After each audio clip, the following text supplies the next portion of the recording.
पहली बात तो जितने भी सिविल सर्विस के एस्पिरेंट्स हैं मैं उनको सैल्यूट करना चाहूँगा कि उन्होंने इस रास्ते को चुना है और इस चीज़ में आना चाहते हैं। Power, purpose, patriotism. Today, meet the man behind the badge, IPS Vishnu Kumar Sharma. मेरा नाम विष्णु कुमार है जी। और मैं 2019 बैच का आईपीएस ऑफिसर हूँ। यूपीएससी की प्रिपरेशन भी मैंने ड्यूरिंग प्रीवियस जॉब ही करी। सो सर, जैसे कहा जाता है कि इंजीनियर्स कैन डू एनीथिंग। जी। आपने जैसे बताया कि आप एयरपोर्ट अथॉरिटी में थे, जी। फिर आपने यूपीएससी को क्लियर जी। किया। तो अगर मैं आपसे पूछूं कि आपको कहाँ से एक आइडिया आया, फिर मोटिवेशन आया, आप जो अभी जॉब कर रहे हो उससे आपको शिफ्ट करना है, यूपीएससी की तरफ जाना है? जी। तो बेसिकली एज सच मेरा जब मैंने ये जॉब ज्वाइन प्रीवियस वाली करी थी तो यूपीएससी की तरफ मेरी जानकारी इतनी ज़्यादा थी नहीं पहले। तो उसके जस्ट नेक्स्ट दिन ही मैंने शनिवार को ज्वाइन किया, संडे को हो गया डबल मर्डर। तो जैसे ही मैं मौके पे पहुंचा, एसपी पहुंचे हुए थे, मैं भी पहुंचा, एसपी पहुंचे, तो देखा कि वहाँ पे डबल मर्डर हो रखा है। एक बंदे को बॉम्ब फेंक के मार दिया है और दूसरे जो उसके साथी थे, बाइक पे लोग थे, पीछे वाले को तो उन्होंने बॉम्ब से गिरा दिया और दूसरा बंदा जो पहला बंदा था गाड़ी जो चला रहा था वो आगे गया और गली में जाके उनको उसने चाकू से किल कर दिया। दिन में 3 बजे कॉल आती है कि फला इलाके में डबल मर्डर हो गया है। काइंड ऑफ एक ये टेररिस्ट या हाई प्रोफाइल गैंगस्टर, ये बेसिकली एक तरह का गैंगस्टर मर्डर ही था। जिसको मारा गया उसका नाम था बॉम्ब रवि। बॉम्ब रवि ये बॉम्ब से ही मारता था दूसरों को बॉम्ब से मारता था। इसकी भी डेथ किसी दुश्मन ने बॉम्ब से ही करी। जैसे कि आपने सुना होगा विजय माल्या केस है, नीरव मोदी केस है, कई सारे केसेस चल रहे हैं। वो इंडिया की जुरिडिक्शन में राइट नाउ नहीं है, तो हम उन कंट्री पे डिपेंडेंट है जिनके साथ हमारी ट्रीटी हो रखी है। इतना जैसे कह सकते हैं एक गैंगस्टर वाला आपने केस सॉल्व किया या फिर उसमें आप इन्वॉल्व थे इन्वेस्टिगेशन में। जैसे आपने देखा कि डबल मर्डर हो गए हैं, फिर आप अब वो कोई भी चीज कर रहे हो तो एकदम जासूस की तरीके से मुझे लग रहा है कि ऑब्जर्वेशन हो जाती होगी। तो बेसिकली जब हैदराबाद में हमारी ट्रेनिंग होती है तो हमें बताया जाता है कि इस तरह के काफी सारे मुकदमे आएंगे, बट जब हम सच में देखते हैं तो हमें पता चलता है कि सच में दिक्कत क्या है। जब हम देखते हैं तो हमें 2-3 दिन शायद ऐसा भी लगता है रात में नींद में कि क्या देख लिया मैंने, ये कैसे हो सकता है, ये कौन कर सकता है कोई ऐसा। But again it is part of the job. धीरे धीरे जब हम चीज़ें देखते जाते हैं, नए नए केसेस पढ़ते हैं, नए नए क्राइम सीन पे जाते हैं, तो हमारी सेटिस्फेक्शन और पेशेंस बढ़ती जाती है। हेलो फ्रेंड्स, आज की जो पॉडकास्ट है काफ़ी डिफरेंट होने वाली है। आज हमारे साथ हैं विष्णु कुमार शर्मा, जो कि 2019 बैच आईपीएस ऑफिसर हैं। आज हम सर से उनके यूपीएससी की जर्नी, साथ ही साथ उनके जो वर्क से रिलेटेड काम है, उनके एक्सपीरियंस हैं, उनको डिस्कस करेंगे। साथ ही साथ ऐसे बहुत सारे छोटे छोटे पॉइंट्स जो कि आप डे टू डे लाइफ में पुलिसिंग से रिलेटेड आपके जुड़े हो सकते हैं और आपको कई बार उन छोटी छोटी चीज़ों का दिक्कतों का सामना करना पड़ता होगा कि इनसे हम कैसे डील करें, वो भी इसमें सॉल्यूशन मिलने वाले हैं। और जो हमारा सबसे बड़ा मुद्दा है इसका, यूथ को लेकर काफ़ी डिटेल में बात की गई है। कहीं ना कहीं आप देख पा रहे होंगे कि हमारा जो चैनल है, हम इसमें ऐसे इंटरव्यूज़ लाते हैं जो कि स्टूडेंट्स के कहीं ना कहीं उनके नॉलेज में, इंफॉर्मेशन या फिर मोटिवेशन में काम आए, साथ ही साथ उनको अपने कैरियर को सही तरीके से चूज़ करने में हेल्प हो। सो इसमें काफ़ी इंसाइटफुल डिस्कशन हुआ है सर के साथ और सर ने काफ़ी अमेजिंग और काफ़ी नॉलेज के साथ चीज़ों को उसमें एक्सप्लेन किया है वीडियो में, जो कि आप देखेंगे आगे आपको काफ़ी हेल्प मिलने वाली है। और डेफिनेटली आप इस पॉडकास्ट को बहुत अच्छा एंजॉय करेंगे और एंड तक ज़रूर देखें और आप हमें सब्सक्राइब भी करें ताकि, और साथ ही मैं बता दूं कि आजकल थोड़ा वीडियोस रेगुलर नहीं हो रहे हैं, बट ऑल्दो हम ट्राई करेंगे कि रेगुलर रहें। और थोड़ा नंबर ऑफ़ सब्सक्राइबर्स काफ़ी टाइम से रुके हुए हैं, तो आप ज़रूर उनको बढ़ाएं और मोटिवेशन मिलेगा, क्योंकि कहीं यही कारण रहा है कि मैं थोड़ा सा डिमोटिवेट हो गया हूँ। So let's welcome our guest Vishnu Kumar sir. जैसे सर आप दिल्ली से बिलोंग करते हैं, आपने मुझे बताया, तो आप थोड़ा सा और अपने बारे में बताइए कि आपकी क्या एकेडमिक्स रही हैं और किस तरीके से आपकी बैकग्राउंड रही है, फैमिली बैकग्राउंड भी मैं जानना चाहूँगा। जी, मेरा नाम विष्णु कुमार है जी। और मैं 2019 बैच का आईपीएस ऑफिसर हूँ और मेरा कैडर यूटी कैडर है, यूनियन टेरिटरीज़। मैं बेसिकली दिल्ली से बिलोंग करता हूँ और मेरी स्कूलिंग दिल्ली से ही हुई है। इसके बाद मैंने इंजीनियरिंग की है Netaji Subhash university of technology से, बीटेक इलेक्ट्रॉनिक्स एंड कम्युनिकेशन, जो कि 2012 में कंप्लीट हुआ था। उसके बाद मैंने 7 साल गवर्नमेंट में जॉब भी की है, जिसका ऑर्गेनाइजेशन का नाम था एयरपोर्ट्स अथॉरिटी ऑफ इंडिया, और मैं कम्युनिकेशन इंजीनियरिंग डिपार्टमेंट में था। और यूपीएससी की प्रिपरेशन भी मैंने ड्यूरिंग प्रीवियस जॉब ही करी और 17 मेरा पहला अटैम्प्ट था, 18th अटैम्प्ट में मेरे को आईपीएस अलॉट हुआ। आईपीएस जी। सो सर, जैसे कहा जाता है कि इंजीनियर्स कैन डू एनीथिंग। जी, सो आपके प्रैक्टिकली आपने, जैसे आप ने बताया कि आप एयरपोर्ट अथॉरिटी में थे, जी, फिर आपने यूपीएससी को क्लियर जी, किया। जी। तो आपने अगर मैं आपसे पूछूं कि आपको कहाँ से एक आइडिया आया, फिर मोटिवेशन आया कि आपको नहीं, आपको, आप जो अभी जॉब कर रहे हो उससे आपको शिफ्ट करना है, यूपीएससी की तरफ जाना है। जी। तो बेसिकली एज़ सच मेरा जब मैंने ये जॉब जॉइन प्रीवियस वाली करी थी, तो यूपीएससी की तरफ मेरी जानकारी इतनी ज़्यादा थी नहीं पहले। हम्म। बट बात ऐसी हुई कि 2016 की बात है, 16 में हमारा एक प्रमोशन आना था, जो जूनियर एग्ज़ीक्यूटिव से असिस्टेंट मैनेजर रैंक पे होना था। ओके। तो असिस्टेंट मैनेजर रैंक में जो हमारी कट ऑफ डेट थी उसकी 30 जून थी। कुछ एडमिनिस्ट्रेटिव कारणों से जो डीपीसी होती है प्रमोशन के रिगार्डिंग, वो 13 जुलाई से काउंट हुआ। इस तरह से क्या हुआ कि हमारा ऑर्डर 13 जुलाई से माना गया। तो हमारा ग्रुप का, पूरे बैच का, उसमें 105 लोग थे, जो एएम बने थे, असिस्टेंट मैनेजर बने थे। हाँ जी। उनका बेसिकली 1 साल का लॉस हो रहा था, क्योंकि वो 13 दिन का डिले हो गया ड्यू टू एडमिनिस्ट्रेटिव रीज़न। तो इस बात को लेके हमारे ग्रुप में काफ़ी चर्चा हुई कि हमारा 1 साल नुकसान हो गया है सिर्फ़ 13 दिन के लिए। तो क्यों ना हम अपने ऑर्गेनाइजेशन के चेयरमैन से मिलें। हम्म। तो हम लोगों ने अपॉइंटमेंट ली अपने चेयरमैन की। Chairman airport authority of India, he was Guru Prasad Mohapatra. Okay. He was an IAS officer of 84 batch, hmm. Odisha cadre. Okay. तो उनसे हम मिल पाए और उन्होंने अपने केबिन में 5 लोगों को आने दिया। हम 20 लोगों का ग्रुप गया हुआ था ओके, रिगार्डिंग जिसमें दिस, से आप भी शामिल थे। जिसमें से मैं भी था एक, और ओके। 5 लोग उन्होंने बोला कि आइए। 5 लोग आइए और हम अब बताइए आपका क्या या प्रॉब्लम है। ग्रीवांस है। हाँ। तो हमने बताया कि सर हमारी ऐसी-ऐसी बात है और ये 13 दिन का एडमिनिस्ट्रेटिव डिले हुआ है और इसकी वजह से हमारा जो पहला प्रमोशन है वो 1 साल डिले होगा नेक्स्ट। तो उन्होंने बोला ठीक है, मैं कंसिडर करता हूँ इसमें क्या हो सकता है। अगले विदिन 10 डेज़ हमारा वो ऑर्डर रिवर्ट हो गया और वो टाइम से हमें बैक डेट से मिल गया। तो उस दिन मुझे ऐसा लगा कि ये जो ऑफ़िसर बैठे थे चेयरमैन, इनकी एक छोटी-सी बात कहने से हमारा 1 साल का टाइम बच गया। तो मतलब जो चेयरमैन बैठे हुए हैं उनके पास कितनी ताकत है, कितनी क्षमता है कि उस रैंक पे पहुँच कर के आदमी एक छोटी-सी बात कहने से हमारा 1 साल बच गया। राइट। तो मुझे इसको लेकर के काफ़ी रुझान आया फिर। फिर मैंने जानने की कोशिश करी कि जैसे सर का क्या प्रोफ़ाइल था, तो मुझे पता चला sir was an IAS officer. फिर मेरा धीरे-धीरे यूपीएससी की तरफ इंटरेस्ट अट्रैक्शन बना बढ़ा रहा। कि यूपीएससी एक ऐसी माध्यम है, जिसमें मैं अपनी ऑर्गनाइज़ेशन में, कई सारी ऑर्गनाइज़ेशन में हेड कर सकता हूँ और मेरा एक छोटा-सा डिसीज़न काफ़ी लोगों की लाइफ़ को इफ़ेक्ट करता है। राइट, तो इंस्टेंट ग्रेटिफिकेशन हुआ आपको जी, और आप जी, सिविल सर्विसेज में आ जी, गए। और देन आपने सेकंड अटेम्प्ट में जी, आईपीएस अपना जी, ड्रीम पोस्ट अचीव भी कर लिया है। जी। तो ये जो ट्रांजिशन आपकी लाइफ में हुआ, कैसा जी, लगता है आपको जी। पर्सनली? तो ये ट्रांज़िशन डेफ़िनेट सी बात है। इसमें कुछ प्लस भी हैं, कुछ माइनस भी हैं। जिस पोस्ट पे आज मैं पहुँचा हुआ हूँ, उसको पाने के लिए काफ़ी मेहनत भी करी गई है। माइनस कम ही है। काफ़ी मेहनत भी करी गई है जी। और क्योंकि मेरे अटेम्प्ट कम रहे हैं, तो मैंने तैयारी भी इतनी ज़्यादा नहीं करी थी कि जो एक regular UPSC aspirant Karol Bagh या राजेंद्र नगर में बैठ के करता है। हाँ। क्योंकि मैं एक फुल टाइम जॉब में था। उस जॉब के साथ तैयारी करना इट्स ऑलवेज़ एन चैलेंज। तो उसी समय से समय निकालना, जॉब भी करना और अपना घर भी सँभालना और पढ़ाई भी करना। तो ये मुझे काफ़ी सैटिस्फैक्शन देता है कि मैं इसको कम से कम समय में अपना एग्ज़ाम क्लियर कर पाया और आज की डेट में मैं आईपीएस ऑफ़िसर हूँ। ओके। दिल्ली में सर कैरियर अपॉर्चुनिटीज़ बचपन से ही स्टूडेंट्स हो या बच्चे हों, उनको पता होता है कि हम जी, क्या कर सकते हैं। जनरली वो एक्सप्लोर सारी चीज़ों को कर लेते हैं, क्योंकि दिल्ली में हर वो चीज़ है जो कि इंडिया में पॉसिबल हो सकता है एज अ कैरियर। जी। सो आपने पहले एयरपोर्ट अथॉरिटी में गए, फिर आप आईपीएस के लिए आए। तो आप इसके अलावा कभी आपने, जैसे एयरपोर्ट अथॉरिटी में गए थे, उसके पहले भी आपने कुछ सोचा होगा कि कुछ ये ट्राई करते हैं? बाय जी। इंसिडेंट मुझे लग रहा है आप सिविल सर्विसेज में आए हैं। जी। तो बेसिकली जब नॉर्मली मेरा भी फैमिली बैकग्राउंड बहुत अच्छी स्ट्रॉन्ग फैमिली से नहीं आता हूँ मैं। ओके। मेरे फादर प्राइवेट बिजनेस में थे और मदर भी हाउसवाइफ ही थी और उनका डेथ भी बहुत पहले ही हो गया था। That okay. Was A sad situation. तो 2005 की बात है ये। तो पारिवारिक स्थिति इतनी अच्छी ना होने के कारण सबसे पहला मकसद ये था कि अपनी पढ़ाई कंप्लीट करके कोई जॉब एक हासिल की जाए। हम्म। तो जैसे ही मेरा बीटेक कंप्लीट हुआ 2012 में, मेरी कॉलेज में प्लेसमेंट हो गई। एक बैंक था, standard chartered bank of India, okay. SCB. वो मैं चेन्नई जाके मैंने जॉइन किया और लगभग मैंने वहाँ पे 8 महीने काम किया।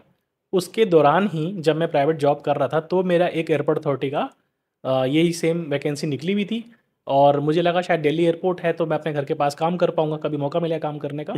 तो उस मकसद से मैं अपने घर पे भी रह सकता हूँ और मैं अपने परिवार को सुचारू रूप से चला सकता हूँ। तो पहला मकसद पढ़ाई के बाद ये था कि मुझे कोई एक जॉब मिल सके। ऐसा नहीं था कि गवर्नमेंट या प्राइवेट, बट एक there has to be some मतलब एक जो मेरा घर चल ठीक सके, ठाक अच्छी एक जॉब। इनकम आ सके हाँ। बेसिकली। शुरुआत इस तरह से हुई। जब एयरपोर्ट अथॉरिटी में मेरा सिलेक्शन हो गया तो काफ़ी अच्छी सैलरी थी। Being a public sector enterprise I was earning very good amount. जब मैंने 2013 में ज्वाइन किया था I was getting 45,000 rupees per month. So okay. उस टाइम 45,000 40 वाज काफी एक होता था, डिसेंट राइट। सैलरी में काउंट होता आज था। के टाइम पे अराउंड जी 1 लाख, राइट। जी जी। तो हाँ। 45,000 वाज ए डिसेंट अमाउंट। और फिर जैसे मैंने बताया मेरे मदर फादर दोनों नहीं रहे हैं, तो उस सिचुएशन में मुझे इस तरह की फाइनेंशियल स्टेबिलिटी की सबसे ज़्यादा ज़रूरत थी उस टाइम। ओके। तो फाइनेंशियली काफ़ी सिक्योर होना सबसे पहले इंपॉर्टेंट था। एयरपोर्ट अथॉरिटी में जाने से मेरा क्या हुआ, मैं फाइनेंशियली स्टेबल हो पाया। ओके। जब ये 3 साल बीत गए इस जॉब के और मेरा पहला प्रमोशन आया, तो जैसे मैंने अभी आपको बताया कि मेरा कैसे एक किक कह सकते हैं या इंस्टिंक्ट कह सकते हैं कि यूपीएससी की तरफ क्या बढ़ना चाहिए मेरे को। ऑल्दो मेरे को यूपीएससी के बारे में थोड़ा बहुत मालूम था, बट कभी तैयारी के पर्पज से मैंने कभी सोचा नहीं था उसके सोचा बारे नहीं में। था, कि डेफिनेटली। उस टाइम रोमन सैनी एक टॉपर हुआ करते थे, राइट। एम्स से पढ़े हुए थे। उनके कुछ वीडियोस मैंने देखे थे कि यूपीएससी होता है, आईएएस बनते हैं, बिकम आईएएस। तो थोड़ा आइडिया था, बट कभी इस तरफ सोचा नहीं कि हम भी एक इस तरह से यूपीएससी की तैयारी करें। I was very happy in my job and अच्छी खासी डिसेंट सैलरी थी। मैं पालम का ही रहता था और पालम में मेरी पोस्टिंग भी थी। तो मेरा लाइफ एकदम बढ़िया चल रहा था, कोई ऐसी समस्या थी नहीं। बट एक होता है कि एक किक आई, तो उस किक ने मतलब कोई पुश किया कि भाई I can reach to the top most level. तो यूपीएससी मेरे माइंड में आया। सो अभी आपको पर्टिकुलरली कैसा लग रहा है? बहुत अच्छा लगता है, काफ़ी अच्छी जॉब है, लोगों से काफ़ी रिस्पेक्ट मिलती है और काफ़ी लोग अप्रिशिएट करते हैं। कुछ लोग मतलब से भी आते हैं, मकसद से भी आते हैं, बट अगेन ये तो सोसाइटी का पार्ट है, क्योंकि हमारी जॉब यस। ही ऐसी है जिसमें हम पब्लिक सेटिस्फेक्शन के लिए काम करते हैं और पब्लिक सर्विस हमारा मेन मोटो रहता है। और जब बाद में यूपीएससी की तरफ मेरा झुकाव हुआ, तो मैं आज की डेट में आईपीएस हूँ और मैं बहुत सेटिस्फाइड फील करता हूँ। ओके। तो आपने अभी कहाँ कहाँ पर अपनी सर्विस की है और आपको कितना टाइम हो गया जी फील्ड में जॉब करते हुए जी। After training? तो जैसा कि मैं बताऊं, मैंने पुलिस सर्विस ज्वाइन की थी 2019 के दिसंबर में। हम्म। तो 5 साल तो पूरे कंप्लीट हो चुके हैं, छठवां हम्म। साल चल रहा है। पहली पोस्टिंग डिस्ट्रिक्ट ट्रेनिंग जो होती है हमारे सर्विस का पार्ट, ट्रेनिंग का पार्ट होता है। आधी ट्रेनिंग मेरी दिल्ली में रही। दिल्ली में पुलिस ट्रेनिंग कॉलेज होता है, वहाँ पे हमें बेसिक पुलिसिंग के बारे में बताया जाता है। कौन से लॉज है, रेगुलेशंस हैं, लोकल एक्ट्स हो गए, हाँ जी। लोकल रूल्स हो गए, रेगुलेशंस हो गई। और डिस्ट्रिक्ट नॉर्थ में मैं करीब 2 महीने दिल्ली में पोस्टेड रहा। ओके। उसके बाद मेरी डिस्ट्रिक्ट ट्रेनिंग आधी मिज़ोरम में रही और मिज़ोरम पुलिस में मैंने लगभग 5 महीने काम किया ड्यूरिंग माई ट्रेनिंग। ओके। और मैं आइजवाल में 1 महीना लगभग 1.5 महीना एसएचओ भी रहा हूँ, आइजवाल पुलिस स्टेशन का। तो तो वहाँ पे कोई ऐसा, जैसे एचएसओ होते हैं तो उनके हम्म, ऊपर सारी रिस्पॉन्सिबिलिटी होती है जी कि उनके जो जुरिडिक्शन में, उनके जो जी थाने के जुरिडिक्शन में जी जो भी क्राइम होता है जी तो वो रिस्पॉन्सिबल हैं। और इवन मैं आईपीएस ऑफिसर्स के पास जाता हूँ तो वो कुछ भी काम होता है तो वो डायरेक्ट एचएसओ को ही एसएचओ बोलते हैं कि जी हाँ ये चीज़ें होनी चाहिए जी आपके जी एंड जी से। जी जी। तो वो कैसा एक्सपीरियंस था? तो बीइंग क्योंकि जैसे नॉर्थ ईस्ट सोसाइटी जो है ट्राइबल सोसाइटी है, हाँ। और वो हमारे मेनलैंड सोसाइटी जैसे इतना घुलने मिलने वाली नहीं है। बट वो बहुत अच्छे लोग हैं और अच्छे से बात करते हैं, अच्छे से आपको उनको समझने की ज़रूरत है। जो कह सकते हैं इनलीगल जो माइग्रेंट्स आते हैं वहाँ से, हम्म। तो उनको भी आपने टैकल किया है क्या सर? किधर? ये आपका जैसे आपने म्यांमार बताया बॉर्डर पड़ जाता है, हाँ, बांग्लादेश भी पास में इलीगल ही पड़ जाता माइग्रेंट, यस यस, उसमें इतना इलीगल माइग्रेंट का इशू नहीं है। है। हम्म। मिजोरम में नहीं था, असम में थोड़ा ज़्यादा है। ओके। असम मेघालय में ज़्यादा रहा है हाँ। बांग्लादेशियों का। हम्म। मिजोरम सोसाइटी काफ़ी रेजिस्ट करती है बाहर के किसी भी मूवमेंट को। ओके। वो काफ़ी सोसाइटी जो है जुड़ी हुई है अपने लोगों से, तो वो बाहर के लोगों को पहले आइडेंटिफाई कर लेती है और अंदर आने देती ही नहीं है। देते नहीं, ओके। तो वहाँ पे वो काफ़ी स्ट्रिक्ट मैकेनिज्म है। हाँ। वहाँ पे एक चर्च है जिसको वाईएमए बोलते हैं, यंग मैन एसोसिएशन। चर्च की एक बॉडी है, वो सोसाइटी को कंट्रोल करती है काफ़ी हद तक, और काफ़ी लोग उसका जुड़े होते हैं उससे। तो चर्च इज़ वेरी पावरफुल और चर्च काफ़ी चीज़ें कंट्रोल करती है सोसाइटी में, बीइंग इन मिजोरम। प्लस वहाँ पे पेटी क्राइम तो थे ही, कभी कभी हीनियस भी हो जाता था, कभी कोई पारिवारिक झगड़ा हुआ तो मर्डर भी हो जाता था, बट बहुत रेयर था, नॉट वेरी फ्रिक्वेंट। जैसे कि 2 महीने में शायद एक बार ऐसा कोई केस आ गया। मर्डर टाइप बट का। हाँ, मर्डर टाइप्स या हीनियस टाइप्स। ओके। अब तो जैसे रेप हो गया, रेप वहाँ पे मैंने नहीं सुना कि कोई रेप नाम की चीज़ थी। ऑल्दो अगर होती होंगी तो कंसेंशुअल होती होगी, बट वो रिपोर्ट नहीं होती थी, हम्म, वो उनके समाज में ही सुलझ जाती थी। Okay, great. तो मैंने पाया कि वहाँ पे नारकोटिक्स का ही मेन चैलेंज रहा है मेरे सामने, नारकोटिक्स की तो समस्या रही आपने है। क्या ऐसे इनिशिएटिव लिए जिससे कि इन पर कंट्रोल किया जा सके? इनिशिएटिव के लिए हमने दोनों इनिशिएटिव का मतलब ये है कि एक तो कानूनन कार्रवाई हो गई कि जिसको भी पकड़ेंगे बंद करेंगे, पता लगाएंगे, प्लस दूसरे वहाँ पे काफ़ी सारे अवेयरनेस कैंप भी करे हमने राइट। नारकोटिक को लेकर के कि ये आपकी नशे की जो लाइफ होती है छोटी होती है और ये ज़्यादा बढ़ती नहीं आगी। पेरेंट्स को भी काफ़ी इन्फॉर्म किया, स्कूल्स और हॉस्पिटल्स वगैरह को एंगेज करके काफ़ी सारी मीटिंग्स कराई और जो आप राइट अवेयरनेस आपने जो कैंपेन वहाँ पे करे हैं सर, तो लैंग्वेज बैरियर रहा है आपके लिए क्या वहाँ पे, हाँ, कि लैंग्वेज लोगों बैरियर को ज़रूर रहा थोड़ा है। अच्छे से समझाने जी, में वो हो रहा है लैंग्वेज बैरियर कनेक्टिंग? ज़रूर रहा। जैसे कि सोसाइटी जो है मीज़ो समझती है और मीज़ो मेरे को लैंग्वेज नहीं आती थी और मेरे को कम ही आती थी, बट एक प्लस पॉइंट ये था कि सोसाइटी के काफ़ी सारे लोगों को इंग्लिश ज़रूर आती थी, तो वो एक प्लस पॉइंट रहा। Plus Mizoram is one of the most literate society. Mizoram का लिटरेसी रेट 95% से ऊपर है इंडिया में। ओके। केरला के जैसा ही मिज़ोरम का लिटरेसी रेट है। तो सोसाइटी काफ़ी अवेयर है, बट वही है, उनको दुष्प्रभाव नहीं मालूम है। जब हमने बताया उनको तो धीरे-धीरे काफ़ी इसमें कमी कमी आई। Okay sir. आप वहाँ पे एचएसओ थे, अभी आप एडिशनल टीसीपी दिल्ली में हैं, हुँ, हुँ। तो क्या आपको दोनों पोस्ट में मेजर चैलेंजेस नज़र आते हैं? देन क्योंकि दोनों ही कहीं ना कहीं पुलिस सर्विसेज की जी, जॉब है, पुलिस जी, ऑफिसर हैं, जी, और तो चैलेंजेस भी मुझे लग रहा है कि सेम ही आते हैं, बट आप बड़े लेवल पे चीज़ों को जी, कंट्रोल कर रहे हैं, और वहाँ पर आपको खुद ही इंडिविजुअल लेवल पे ग्राउंड पे भी जी, जाना पड़ता था। जी। तो जैसा कि हम जानते हैं कि पुलिस जो है, उसकी जो पूरी धुरी है वो एसएचओ पे चलती है। हम्म, तो मिज़ोरम में मेरा एसएचओ का टेन्योर 1.5 महीने का रहा, बट उस 1.5 महीने में मैं काफ़ी क्लोज़ से मैंने पब्लिक की फंक्शनिंग देखी और क्राइम को देखा कि कैसे एग्ज़ैक्टली होता है, हम्म, थानों में आ रहे हैं, जा रहे हैं। बट अभी जो हम जिस पोस्ट पे हैं, हम सुपरवाइज़री पोस्ट पे हैं, हम इतना क्लोज़ली नहीं देख पाते। हम्म, इसके बाद इससे पिछली पोस्टिंग में मैं 2 साल पौंडीचेरी भी रहा हूँ। ओके। पौंडीचेरी में मैंने अपना एसडीपीओ कंप्लीट किया, सब डिविजनल पुलिस ऑफिसर। जैसे एसडीएम होते हैं, वैसे उनका काउंटर पार्ट एसडीपीओ होता है। एसडीपी होता है। तो 15 महीने मैंने लगभग एसडीपीओ काम किया। मेरे पास 7 पुलिस थाने थे, 1 पुलिस आउटपोस्ट थी और लगभग 450 का पुलिस फ़ोर्स कमांड करता था मैं। तो पौंडीचेरी का भी एक्सपीरियंस अच्छा रहा। शुरुआत में मैंने मिज़ोरम बताया, एसएचओ पीरियड मैंने वहाँ संभाला। एसएचओ के बाद मैंने एसडीपीओ संभाला। एसडीपीओ के बाद मैं दिल्ली में आने के बाद मैं जुलाई 2023 में दिल्ली आ गया। उसके बाद मैंने लगभग 1.5 साल यमुना पार एक इलाका है शाहदरा, हम्म, आप सब लोगों ने सुना होगा, हाँ, वो यमुना काफ़ी पार फ़ेमस भी सीरीज है, भी है। काफ़ी फ़ेमस भी है। सादरा। पताल लोग, हाँ, हाँ, तो काफ़ी लोग जानते भी होंगे इसको। जी। तो यमुना पार में काम करने को काफ़ी अवसर मिला, काफ़ी तरह के क्राइम देखने को मिले और एक लगातार अंडरस्टैंडिंग बढ़ी कि कैसे मतलब हम पुलिस में काम कर सकते हैं। यस। तो अब मेरे पास मैं अब कह सकता हूँ कि ठीक-ठाक एक्सपीरियंस हो चुका है दिल्ली में आने के बाद, क्योंकि दुनिया भर के फेस्टिवल हमने मना लिए। 15 अगस्त हो गया, 26 जनवरी हो गया, नई सरकार बनी और दिवाली, होली, दशहरा, ये तो आप मतलब पूछे ही मत। मतलब हर दिन पुलिस के लिए कोई ना कोई चैलेंज होता है। नॉर्थ ईस्ट में मुहर्रम का ताजिया काफ़ी चैलेंजिंग रहता है, काफ़ी भीड़ रहती है उसमें और शब-ए बारात आपने सुना होगा, उसमें भी काफ़ी मूवमेंट होता है। ओके। तो कम्युनल हार्मनी का डर कम्युनल रहता हार्मनी है। को लेकर के जैसे हुँ, हिंदू-मुस्लिम पॉपुलेशन जहाँ पे ठीक-ठाक रेशियो में है, जैसे मुस्लिम पॉकेट्स में कुछ 20% 30% तक पॉकेट्स थी, वहाँ पे सक्सेसफुली, पीसफुली चीज़ें कंक्लूड कराना, तो काफ़ी सैटिस्फैक्शन मिलती है उसको। अभी राइट नाउ मैं जिस जगह पे हूँ, वहाँ इस जगह पे एज़ सच इतना कम्युनल इश्यू नहीं है, बट यहाँ पे अभी इमर्जिंग एरिया है, काफ़ी इलाका रूरल है, तो रूरल इलाके में काफ़ी सारे लैंड मैटर्स होते हैं, लैंड डिस्प्यूट्स होते हैं और इसी को लेके झगड़े भी होते हैं। जैसे सर आपने अभी बताया कि हुँ, काफ़ी अच्छा लगता है जब आप चीज़ों को अच्छे से सॉल्व कर लेते हो, लोगों की हेल्प कर पाते हो, जी, और जो आपका मेन पर्पज़ है कि आपको नेशन को सर्व करना है।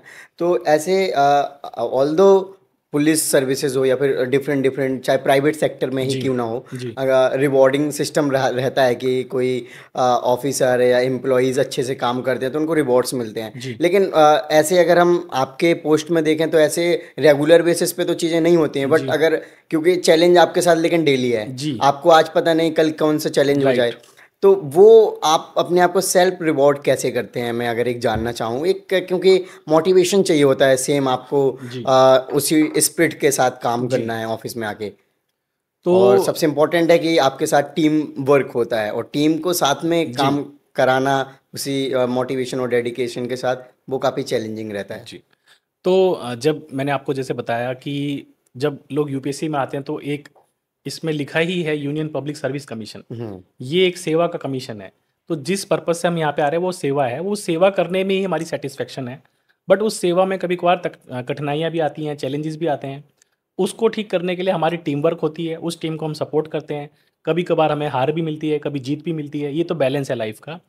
पीछे हमारा परिवार होता है जो हमारा सपोर्ट होता है, हमारी बैकबोन होता है। हर दिन चैलेंज आते हैं, हर दिन उसको हम छोड़ करके आगे बढ़ते हैं। कोई भी दिक्कतें आती हैं, दिक्कतें तो लाइफ का पार्ट है। तो हमने कभी उससे झुके नहीं, पीछे रहे नहीं और हमेशा एक सेल्फ मोटिवेशन चलाते रहे उसके लिए। ओके सर, पौंडीचेरी में कोई आपका ऐसा केस रहा हो जो कि जी, काफ़ी क्रिटिकल रहा हो, या जी, फिर आपको डील करना काफ़ी जी, मुश्किल पड़ा हो उसको? जी। तो जब मैं पौंडीचेरी में एसडीपीओ था लगभग शुरुआत में ही बताना चाहूँ मैं आपको, हम्म। जस्ट मैंने ज्वाइन किया था 14 अक्टूबर 2021। ओके, अ, डेट्स काफ़ी याद हैं हाँ, आपको। मेरे को याद है तो 14 अक्टूबर क्योंकि दशहरा था उस दिन एक्चुअली इसलिए याद आ रही है। Okay great. That was a Dussehra day. Hmm. तो उसके जस्ट नेक्स्ट दिन ही मैंने शनिवार को जॉइन किया, संडे को हो गया डबल मर्डर। डबल मर्डर मतलब 2 ओके। मर्डर्स एक साथ ही मर्डर हो गए। तो संडे का दिन था, तो मैं भी संडे को लाइट रहता है, इतना ज़्यादा काम नहीं रहता है और पौंडीचेरी में भी ज़्यादा स्ट्रेस नहीं था इतना। तो दिन में 3 बजे कॉल आती है कि फलाँ इलाके में डबल मर्डर हो गया है। तो जैसे ही मैं मौके पे पहुंचा, एसपी पहुंचे हुए थे, मैं भी पहुंचा, एसपी पहुंचे, मैं एसडीपीओ था उस टाइम। तो देखा कि वहाँ पे डबल मर्डर हो रखा है। एक बंदे को बॉम्ब फेंक के मार दिया है और दूसरे जो उसके साथी थे, बाइक पे लोग थे, पीछे वाले को तो उन्होंने बॉम्ब से गिरा दिया और दूसरा बंदा जो पहला बंदा था गाड़ी जो चला रहा था वो आगे गया और गली में जाके उसने चाकू से किल कर दिया उसको। तो ओके। ये मेरा शुरुआती मतलब दूसरे दिन में ही मेरे को डबल मर्डर देखने को मिला। फिर इसको सॉल्व करते करते धीरे धीरे पकड़ते पकड़ते इट टुक ऑलमोस्ट 20 डेज और इसमें 30 लोग इन्वॉल्व थे, लगभग 30 प्लस लोग अरेस्ट हुए इसमें।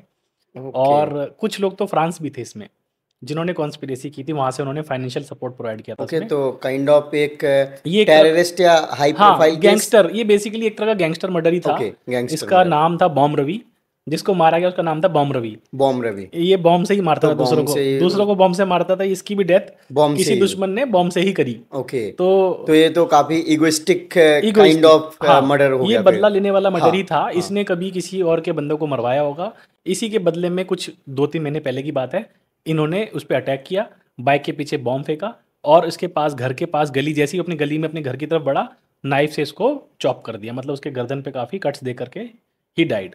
तो वो काफ़ी चैलेंजिंग केस रहा और इसमें लगभग हमें काफ़ी मेहनत करनी पड़ी, लगातार दिन रात करते करते काफ़ी टीम के लोग लगे रहे, पूरी टीम एसटीएफ की टीम लगी रही और 20 से 25 दिनों के आसपास हम लगभग 30 प्लस अक्यूज को हम अरेस्ट कर चुके थे और जेसी में भिजवा चुके थे। ओके। तो इसमें काफ़ी बड़ी साजिश खुली, जिसमें करीब 30 प्लस लोगों का इन्वॉल्वमेंट था। फ्रांस का भी 2 लोग इन्वॉल्व थे जो फाइनेंशियली सपोर्ट कर रहे थे इसको। ओके, तो जैसे जो फ्रांस में थे सर, तो हुँ, उनको फिर कैसे उनको अरेस्ट किया, या फिर उन नहीं, पर कैसे कानूनी कार्रवाई हुई?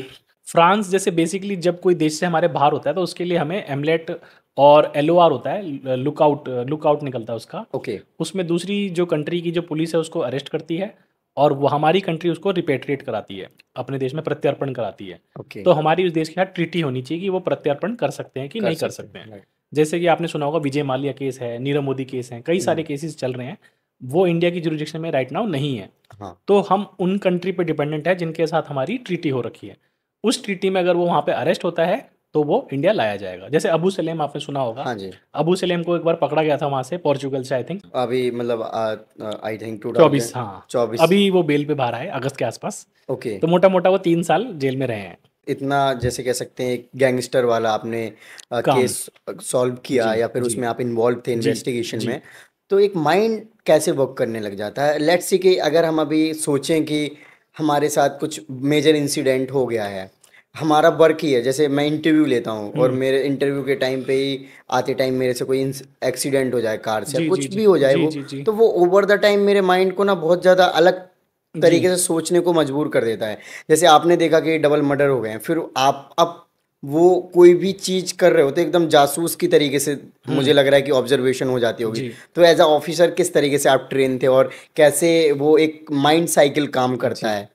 तो बेसिकली जब हैदराबाद में हमारी ट्रेनिंग होती है तो हमें बताया जाता है कि इस तरह के काफ़ी सारे मुकदमे आएँगे, चैलेंजिंग मुकदमे भी होंगे। बट जब हम सच में देखते हैं, तो हमें पता चलता है कि सच में दिक्कत क्या है।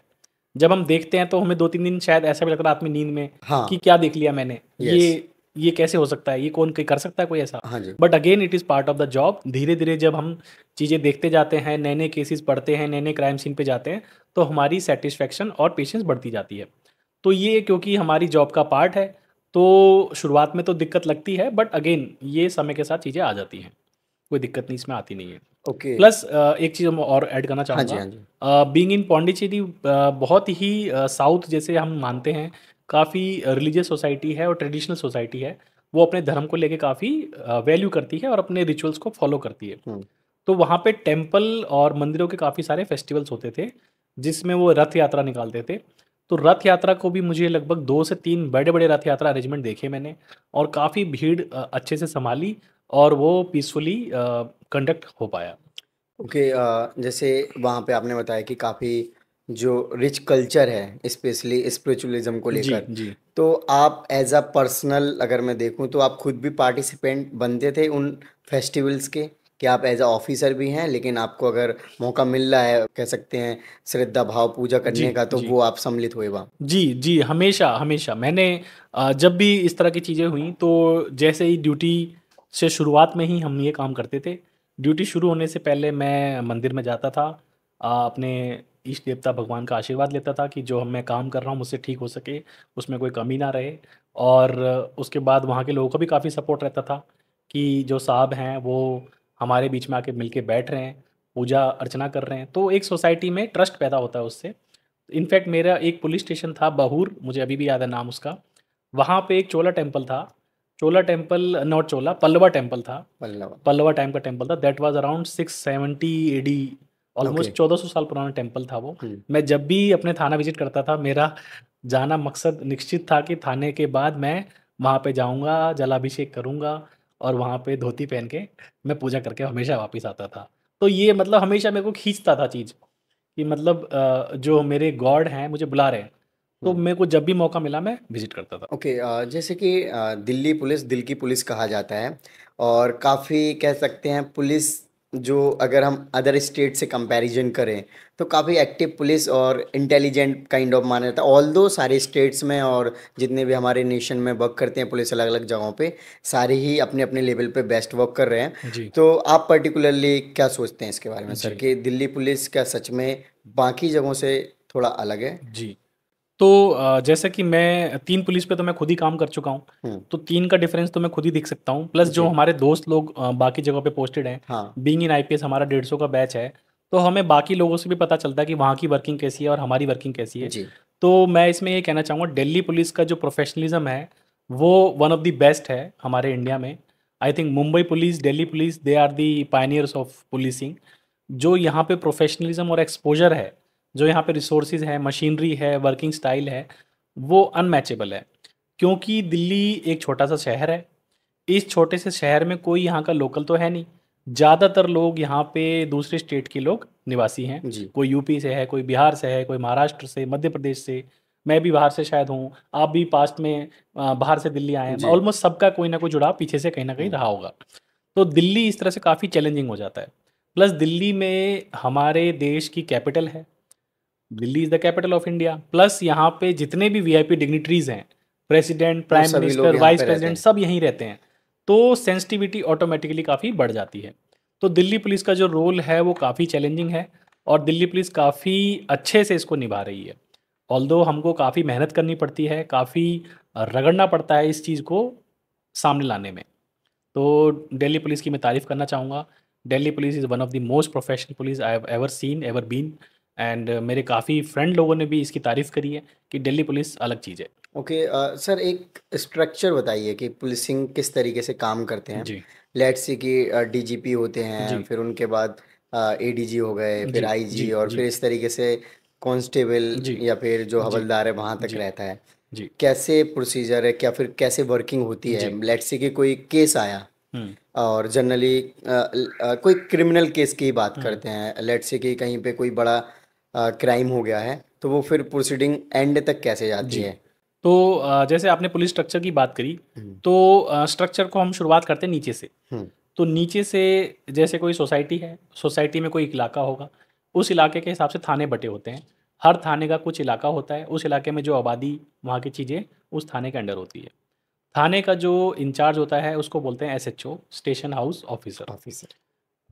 कुछ थानों का जो ग्रुप है उसको संभालता है SDPO, sub divisional police officer, जिसको दिल्ली में हम एसीपी बोलते हैं जी। मैं एक चीज़ और शेयर करना चाहूँगा आपके सामने। दो तरह के सिस्टम होते हैं, एक होता है डुअल सिस्टम, एक होता है कमिश्नरेट सिस्टम, कमिश्नरी व्यवस्था। Right sir. तो डुअल सिस्टम जो होता है, जहाँ पे जो डीएम होता है, डिस्ट्रिक्ट मजिस्ट्रेट, वो लॉ एंड ऑर्डर का जिम्मेदार होता है। कमिश्नरेट सिस्टम में कमिश्नर ऑफ पुलिस जिम्मेदार होता है जी। तो दो डिफरेंस तो ये हो गए। हाँ। तो दिल्ली एक तरह का कमिश्नरेट सिस्टम है।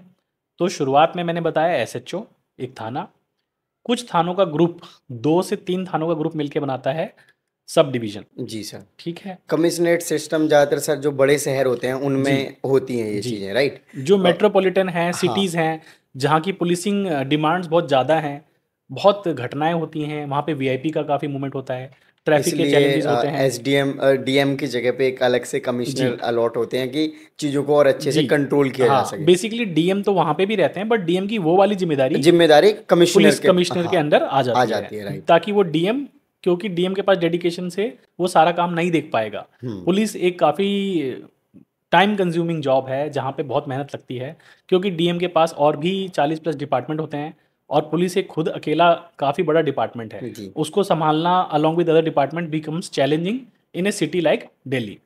तो दिल्ली में कमिश्नरेट, जैसे मैंने बताया, थाने में होता है एसएचओ, एसएचओ के ऊपर होते हैं एसडीपीओ, जिसको हम दिल्ली में एसीपी बोलते हैं, असिस्टेंट कमिश्नर ऑफ पुलिस। उसके बाद होते हैं additional DCP. Additional DCP Delhi में हर जिले में 2 होते हैं। डिस्ट्रिक्ट डीसीपी जो होता है वो ओवरऑल होलसेल इंचार्ज होता है जिले का, जो स्टेट में कप्तान बोलते हैं, जैसे एसएसपी। हाँ। तो दिल्ली में उसको डीसीपी बोलते हैं, deputy commissioner of police. Deputy commissioner of police के नीचे 2 एडिशनल डीसीपी होते हैं, एडिशनल डीसीपी 1, एडिशनल डीसीपी 2। और मैं राइट नाउ एडिशनल डीसीपी 1 का काम देख रहा हूँ। एडिशनल डीसीपी 1 के काम में लॉ एंड ऑर्डर, अरेंजमेंट्स, और जो भी डीसीपी जैसा काम डायरेक्ट करे वो रहता है। लॉ एंड ऑर्डर और arrangements, law and order, arrangement, crime prevention, special staff, raids हो गई, फिर कोई वीआईपी मूवमेंट हो गया। ओके। और 2 में सर? 2 में कुछ काम हेडक्वार्टर्स के हैं। इन्वेस्टिगेशन की मॉनिटरिंग है, साइबर की मॉनिटरिंग है, क्राइम अगेंस्ट वुमेन सेल की मॉनिटरिंग है, MT, resources, budget, finance, welfare. Okay, kind of अपना पर्सनल जो पुलिस का स्टाफ है उसको अगर आप ऐसा माने तो 2 में ज़्यादातर हेडक्वार्टर वाली चीज़ें काम है, और 1 में ज़्यादातर पुलिसिंग, जो एक्चुअल पुलिसिंग है, ग्राउंड पुलिसिंग, जो जनरली पब्लिक के साथ पब्लिक से इंटरेक्शन होता है ज़्यादा, वो है। ऑल्दो ऐसा हार्ड एंड फास्ट नहीं है, बट मेजोरिटी ऐसा ही है। ओके। बट ये होलसेल इंचार्ज तो डीसीपी ही होता है। डीसीपी के ऊपर हमारे कई जिलों की, कुछ जिलों को मिला के बनती है रेंज। तो 2 से 3 जिलों की एक रेंज होती है। दिल्ली में कुछ रेंज 3 जिलों की हैं, कुछ रेंज 2 जिलों की है। तो अभी हम जहाँ पे बैठे हैं रोहिणी जिला है, और रोहिणी जिला आता है नॉर्दर्न रेंज में। नॉर्दर्न रेंज में एक इसको हेड करा जाता है एडिशनल सीपी के द्वारा। जी। एडिशनल सीपी या जॉइंट सीपी, डिपेंड करता है, कभी अगर जॉइंट सीपी अवेलेबल है तो जॉइंट सीपी होते हैं। तो एडिशनल सीपी डीआईजी रैंक का होता है। डीआईजी रैंक का ऑफिसर 3 जिलों का रेंज संभालता है। हाँ। और कुछ रेंज मिलकर बनाती है जोन। मैंने आपको क्या बताया? थाना, सब डिवीजन, डिस्ट्रिक्ट के बाद आती है रेंज के बाद आते हैं जोन के बाद आता है whole boss could be CP जैसे दिल्ली में बोला जाता है। स्टेट्स में वो हो जाता है DGP, director general of police. Okay. जैसे सर डीजीपी स्टेट लेवल तक ही हो गए ना, जैसे हम आईएएस वाला अगर कंपैरिजन करें तो चीफ सेक्रेटरी हो जाते हैं स्टेट में, लेकिन जब हम इंडिया लेवल पूरे बात करें तो सेक्रेटरी पोस्ट हो जाता है। बट मुझे लग रहा है कि इसमें आईपीएस वाले सिस्टम में डीजीपी के ऊपर फिर कुछ नहीं है। हाँ, आईपीएस की रैंक में डीजीपी स्टेट में हाईएस्ट रैंक है, but there is a post which is higher than DGP, that is director IB. Okay, director IB एक पोस्ट होती है जो सबसे हाईएस्ट पोस्ट मानी जाती है आईपीएस की। जैसे आईएएस की पोस्ट सबसे हाईएस्ट होती है कैबिनेट सेक्रेटरी, आपने सुना होगा, कई सारे secretary, he is the highest senior most civil servant of India, IAS. तो सिमिलरली पुलिस का होता है DIB, director of intelligence bureau. तो ये 2 पोस्टें होती हैं, दोनों पैरेलल हैं। डीआईबी पुलिस का वर्टिकल में हाईएस्ट है, आईपीएस के वर्टिकल में हाईएस्ट है, और कैबिनेट सेक्रेटरी आईएएस के वर्टिकल में अपनी हाईएस्ट पोस्ट पे है। हाईएस्ट है। जैसे मैंने एक रिटायर्ड डायरेक्टर थे ईडी के, तो वो भी आईपीएस थे। जनरली वो जो ईडी का पोस्ट जो मिलता है वो आईएएस या फिर आईआरएस ऑफिसर को मिलता है, बट जी उनको एज आईपीएस मिला था। तो आईपीएस रहे हैं, करनाल सिंह हाँ, सर थे। करनाल सिंह जी सर। तो वो दिल्ली पुलिस में हमारे यूटी कैडर के ही ऑफिसर थे। तो करनैल सिंह आईपीएस वहाँ पे डायरेक्टर रहे हैं। और तो ये उनका भी हाईएस्ट पोस्ट हो गया एक प्रकार से देखा जी जाए। जी डायरेक्टर, मतलब वहाँ का डायरेक्टर मतलब basically director of ED is like DG. DG rank के बराबर ही है, एपेक्स पोस्ट है वो अपनी। और जैसे डायरेक्टर डीजी सीआरपीएफ हो गया, डीजी सीआईएसएफ हो गया, डीजी रेलवेज हो गया, इस तरह की काफ़ी सारी डीजी की पोस्ट्स होती हैं। सिमिलरली स्टेट्स में चीफ सेक्रेटरी होता है, जी जो स्टेट के पूरे एडमिनिस्ट्रेशन का हेड होता है, चीफ सेक्रेटरी। जी चीफ सेक्रेटरी के नीचे सारी फंक्शनिंग चलती है। एक होम सेक्रेटरी भी होता है। तो DGP normally via home secretary state को रिपोर्ट करता है। किसी किसी स्टेट में डीजी डायरेक्टली चीफ सेक्रेटरी को रिपोर्ट करता है, बट ऐसा कोई स्टेट नहीं जहाँ पे डीजी डायरेक्टली सीएम को रिपोर्ट करता हो। ये मतलब एक गवर्नेंस का मैकेनिज्म है ही ऐसा कि chief secretary single point of communication है to CM, CM of the state. और अगर गवर्नर है तो वहाँ पे गवर्नर या एलजी वो भी हो सकता है। ओके। जैसे आपने काफ़ी अच्छे से पहचान लिया कर्नल सर को। उन्होंने तो काफ़ी स्टोरीज बताए थे, क्योंकि उनके साथ इतनी लंबी जर्नी उन्होंने कहीं ना कहीं सिविल सर्विसेज की 40 गुजारी plus, है। हाँ। सर, आपको क्या लगता है कि पर्टिकुलर जो ऑफिसर होते हैं जो एकदम टॉप ऑफ द पोस्ट पे जाते हैं, तो वो कुछ ओवर द सर्विस के दौरान कुछ यूनिक करते हैं? जैसे कर्नल सर का मैंने देखा था, उन्होंने डिग्रीज काफ़ी अच्छे अच्छे ले रखे थे, तो मुझे लगा कि डिग्री का भी एक अच्छा रोल रहा होगा उनको कहीं ना कहीं आगे ग्रो करने में उनके कैरियर को। जी, तो इसमें काफ़ी चीज़ें हैं, इसमें सब चीज़ें मिलके काम करती हैं। आपका एक तो करियर रिकॉर्ड अच्छा होना चाहिए, ट्रैक रिकॉर्ड अच्छे से अच्छा होना चाहिए, लगातार आप अच्छे चलते जाएं, आगे बढ़ते जाएं। प्लस आपने जैसे बताया एजुकेशन, अपनी स्किल्स को अपग्रेड करना भी बहुत इंपॉर्टेंट है। जो आपने पढ़ाई करी है वहाँ पे स्टैग्नेट ना हो, और अपनी नए नए कोर्सेज ट्रेनिंग्स करते रहें। आपको जब भी छुट्टी मिलती है, ब्रेक मिलती है, आप अपने नए कुछ ऑफिसर्स, जैसे मुझे भी जब टाइम मिलेगा आगे जाके, तो मैं भी हायर स्टडीज़ में इनरोल करूँगा अपने आप को, ताकि मेरी जो नॉलेज है वो बढ़ सके और मैं इसके अलावा भी कोई चीज़ जान सकूं। तो जब सीनियर पोस्ट पे जब पहुंचेंगे तो हमारे पास काफ़ी एक्सपीरियंस हो जाएगा।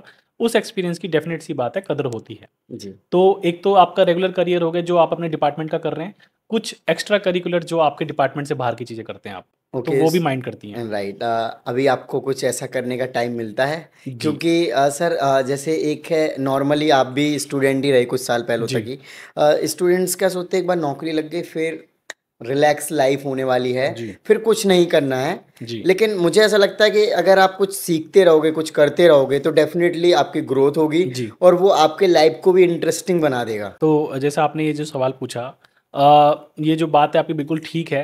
अगर कोई ऐसा सोचता है कि लाइफ आसान हो जाएगी, तो ऐसा बिल्कुल भी नहीं है। हाँ, बट वो बात है कि आपको वो स्ट्रेस नहीं रहेगा कि मेरी नौकरी नहीं लगी।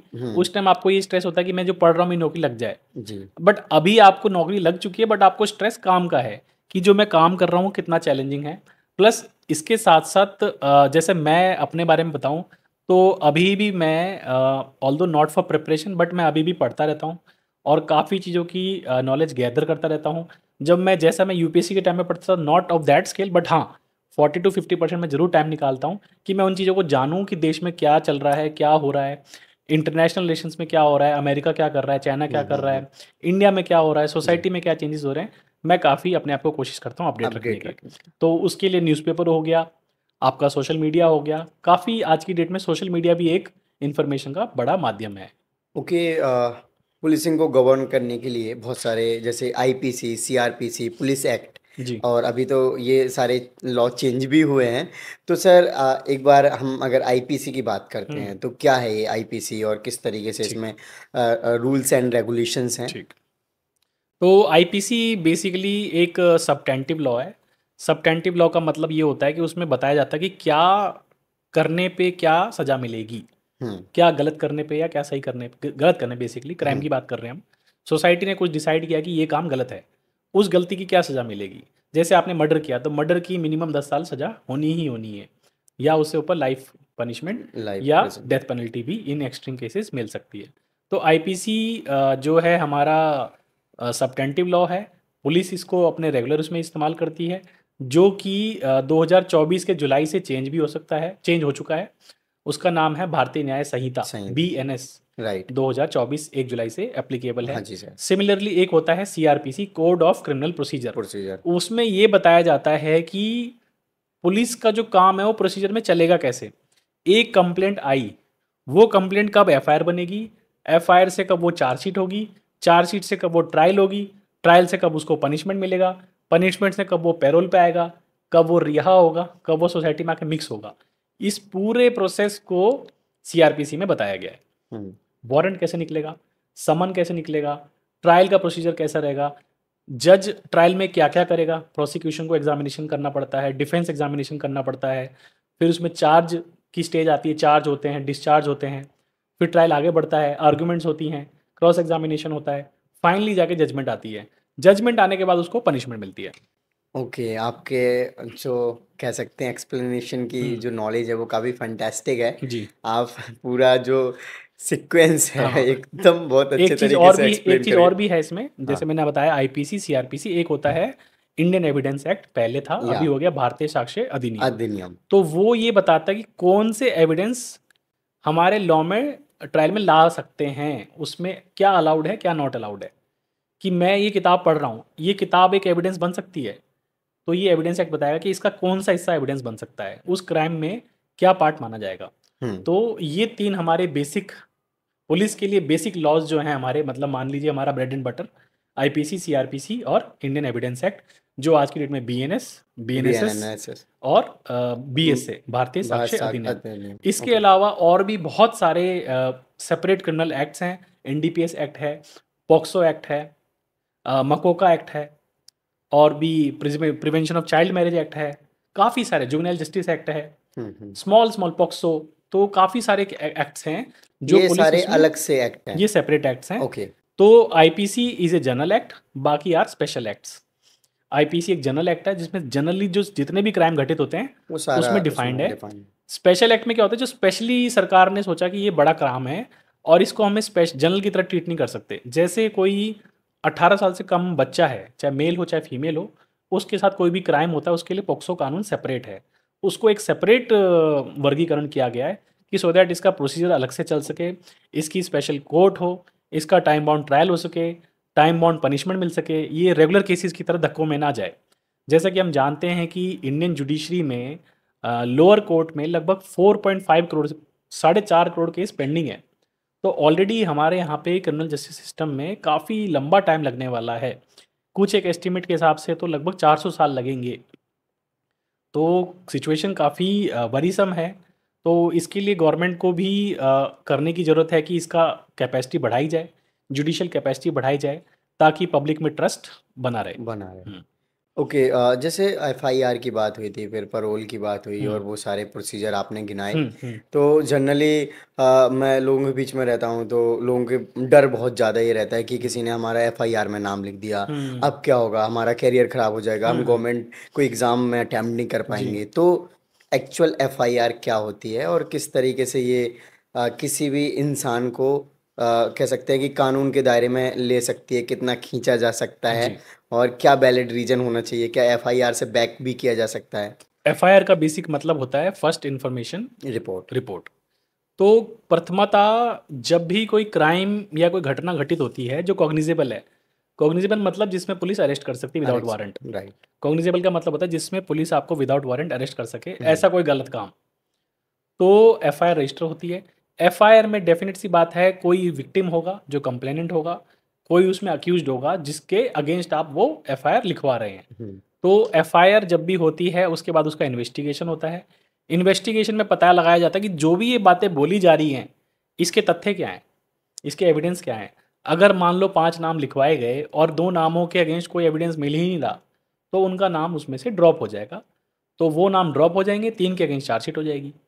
तो ऐसा कोई घबराने की बात नहीं है। बट हाँ, डेफिनेट सी बात है कि कभी कभार गलत लोग फंस जाते हैं और कभी कभार गलत लोगों की दुश्मनी में, झगड़ों में उनका नाम डल जाता है। तो बीइंग प्रोसेस लंबा है तो टाइम लगता है, डेफिनेट सी बात है। बट काफ़ी लोगों के करियर में, जैसे कि मैं भी एक गवर्नमेंट सर्वेंट रहा हूँ, तो हमें भी डर लगता था कि हमारे अगेंस्ट कोई केस ना हो जाए जिसमें हमारा नाम चढ़ जाए। जी। फिर हमें सरकार को बताना पड़ेगा क्या हो रहा है, क्या नहीं हो रहा है। तो वो डिसिप्लिनरी कार्रवाई से बचने के लिए तो हमें टाइम टू टाइम चीज़ें बता देनी चाहिए और अपने जो आपके राइट्स है उसके बारे में अवेयर होना बहुत ज़रूरी है। सर आपने कोई ऐसे जो प्रोटेस्ट वगैरह होते हैं उनको डील किया है? और प्रोटेस्ट के टाइम पे अनएक्सपेक्टेड काफ़ी सारी चीज़ें होती हैं, तो उनको कैसे आपने प्लान किया हो या फिर कभी कोई लीड किया हो प्रोटेस्ट उसको कंट्रोल करने के लिए जी। आपने? तो जैसा कि मैं पुलिस में रहा हूँ तो मैंने अपने करियर में नाना करते हुए 50 से भी ऊपर प्रोटेस्ट देखे होंगे। जो आप प्रोटेस्ट बताना चाहेंगे, मैं आपका सेम यूपीएससी रिलेटेड प्रोटेस्ट बताना चाहूँगा जो ओआरएन में 3 बच्चों की डेथ हाँ, हो गई मैंने थी। आपका देखा था मैं वीडियो। था वहाँ पे, हाँ। एक्चुअली मैं शाहदरा में था पोस्टेड, बट हमें बुलाया गया ड्यूटी पे, वहाँ पे जी। काफ़ी भीड़ हो गई थी। हम्म। तो वो प्रोटेस्ट हैंडल किया और उसमें जो बच्चे थे कोचिंग के उनके काफ़ी जेन्युइन ग्रीवांस थे जी सर। कि वहाँ पे जो पीजी में लाइब्रेरीज चलती हैं और काफ़ी सारी अंडरग्राउंड बेसमेंट में लाइब्रेरी चलती हैं, वहाँ पे काफ़ी नॉर्म्स फॉलो नहीं फॉलो होते नहीं। हैं। और उसमें 3 बच्चों की डेथ हुई बिकॉज ऑफ सम, काफ़ी बारिश हो गई बट उसमें सैनिटेशन की दिक्कत थी, पानी जा नहीं पाया। तो वो प्रोटेस्ट मुझे काफ़ी याद रहेगा अपनी लाइफ में। ऑल्दो 4 दिन के आसपास मैं वहाँ पे रहा, बट 4 दिनों में मैंने काफ़ी क्लोजली इंटरेक्ट किया जो स्टूडेंट्स थे वहाँ पे, कि उनकी बेसिकली समस्याएं क्या हैं। उसके अलावा उन्होंने काफ़ी सारी समस्याएं बताई उन्होंने अपनी। ओके। जैसे वहाँ पे पीजी में काफ़ी रेंट लिया जाता है और वहाँ पे कॉस्ट ऑफ लिविंग काफ़ी ज़्यादा है। जो सामान नॉर्मली 10 रुपये का मिलता है वो वहाँ पे 15 रुपये का मिलता है। तो प्लस वहाँ पे काफ़ी भीड़ है, चोरी, स्नैचिंग, छोटी-मोटी समस्याएँ उन्होंने बताई।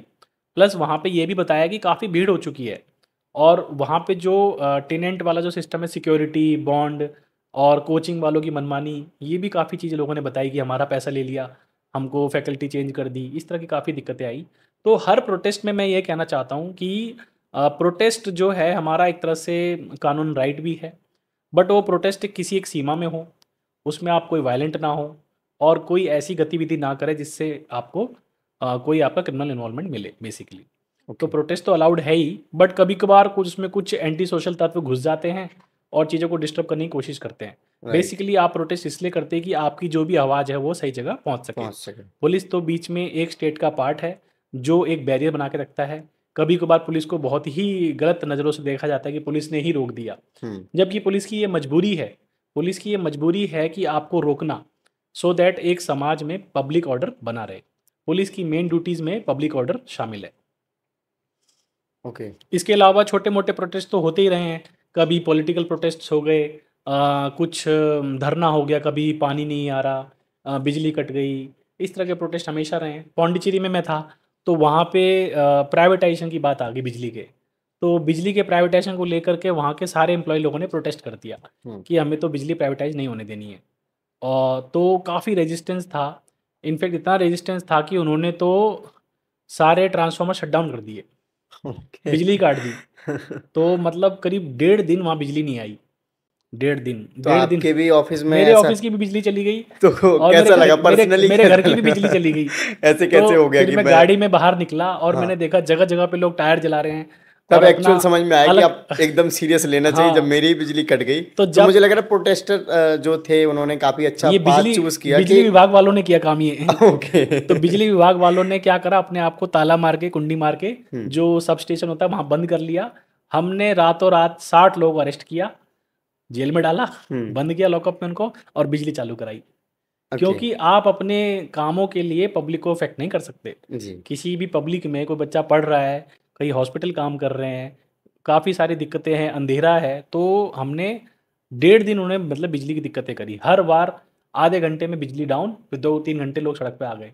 तो ये लगातार 1.5 दिन चलता रहा पौंडीचेरी में। बट फिर गवर्नमेंट ने दबाव में आकर के उनकी मातें मान करके वो प्राइवेटाइजेशन पोस्टपोन कर दिया। ओके। आई थिंक आज तक नहीं हुआ है वो। तो सही वही है। Democracy great. में एक हमेशा रहता है, कि कोई भी रिफॉर्म लाना चाहो तो उसके पीछे दिक्कतें रहती हैं। जी, हम्म, कहीं ना कहीं पब्लिक ही भगवान है। सबसे जी सर, जो ओल्ड राजेंद्र नगर में प्रोटेस्ट चल रहा था हम्म, तो स्टूडेंट्स काफ़ी एग्रेसिवली जी, डिमांड कर रहे थे, और आपने भी देखा कि बारिश हो रही थी, हम्म, गर्मी भी बहुत बहुत कीचड़ ज़्यादा थी, थी। उमस थी। हाँ।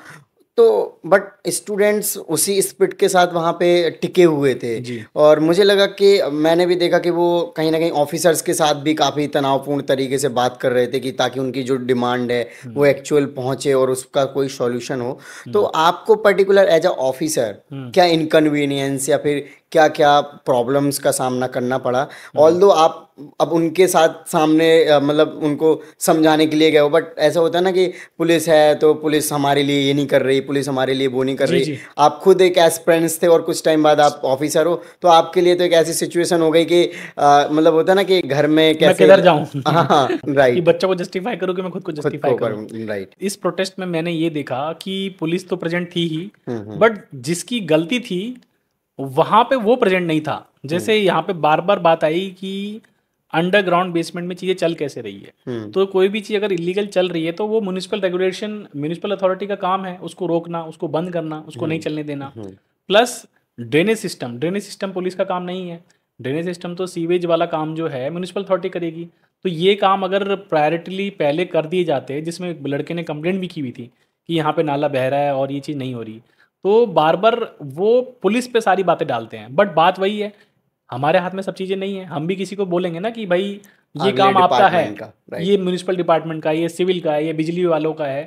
तो पुलिस सबसे ज़्यादा फ्रंट फेस में चैलेंज फेस करती है। और हम बच्चों की बात से डेफिनेट सी बात है अग्रीड थे।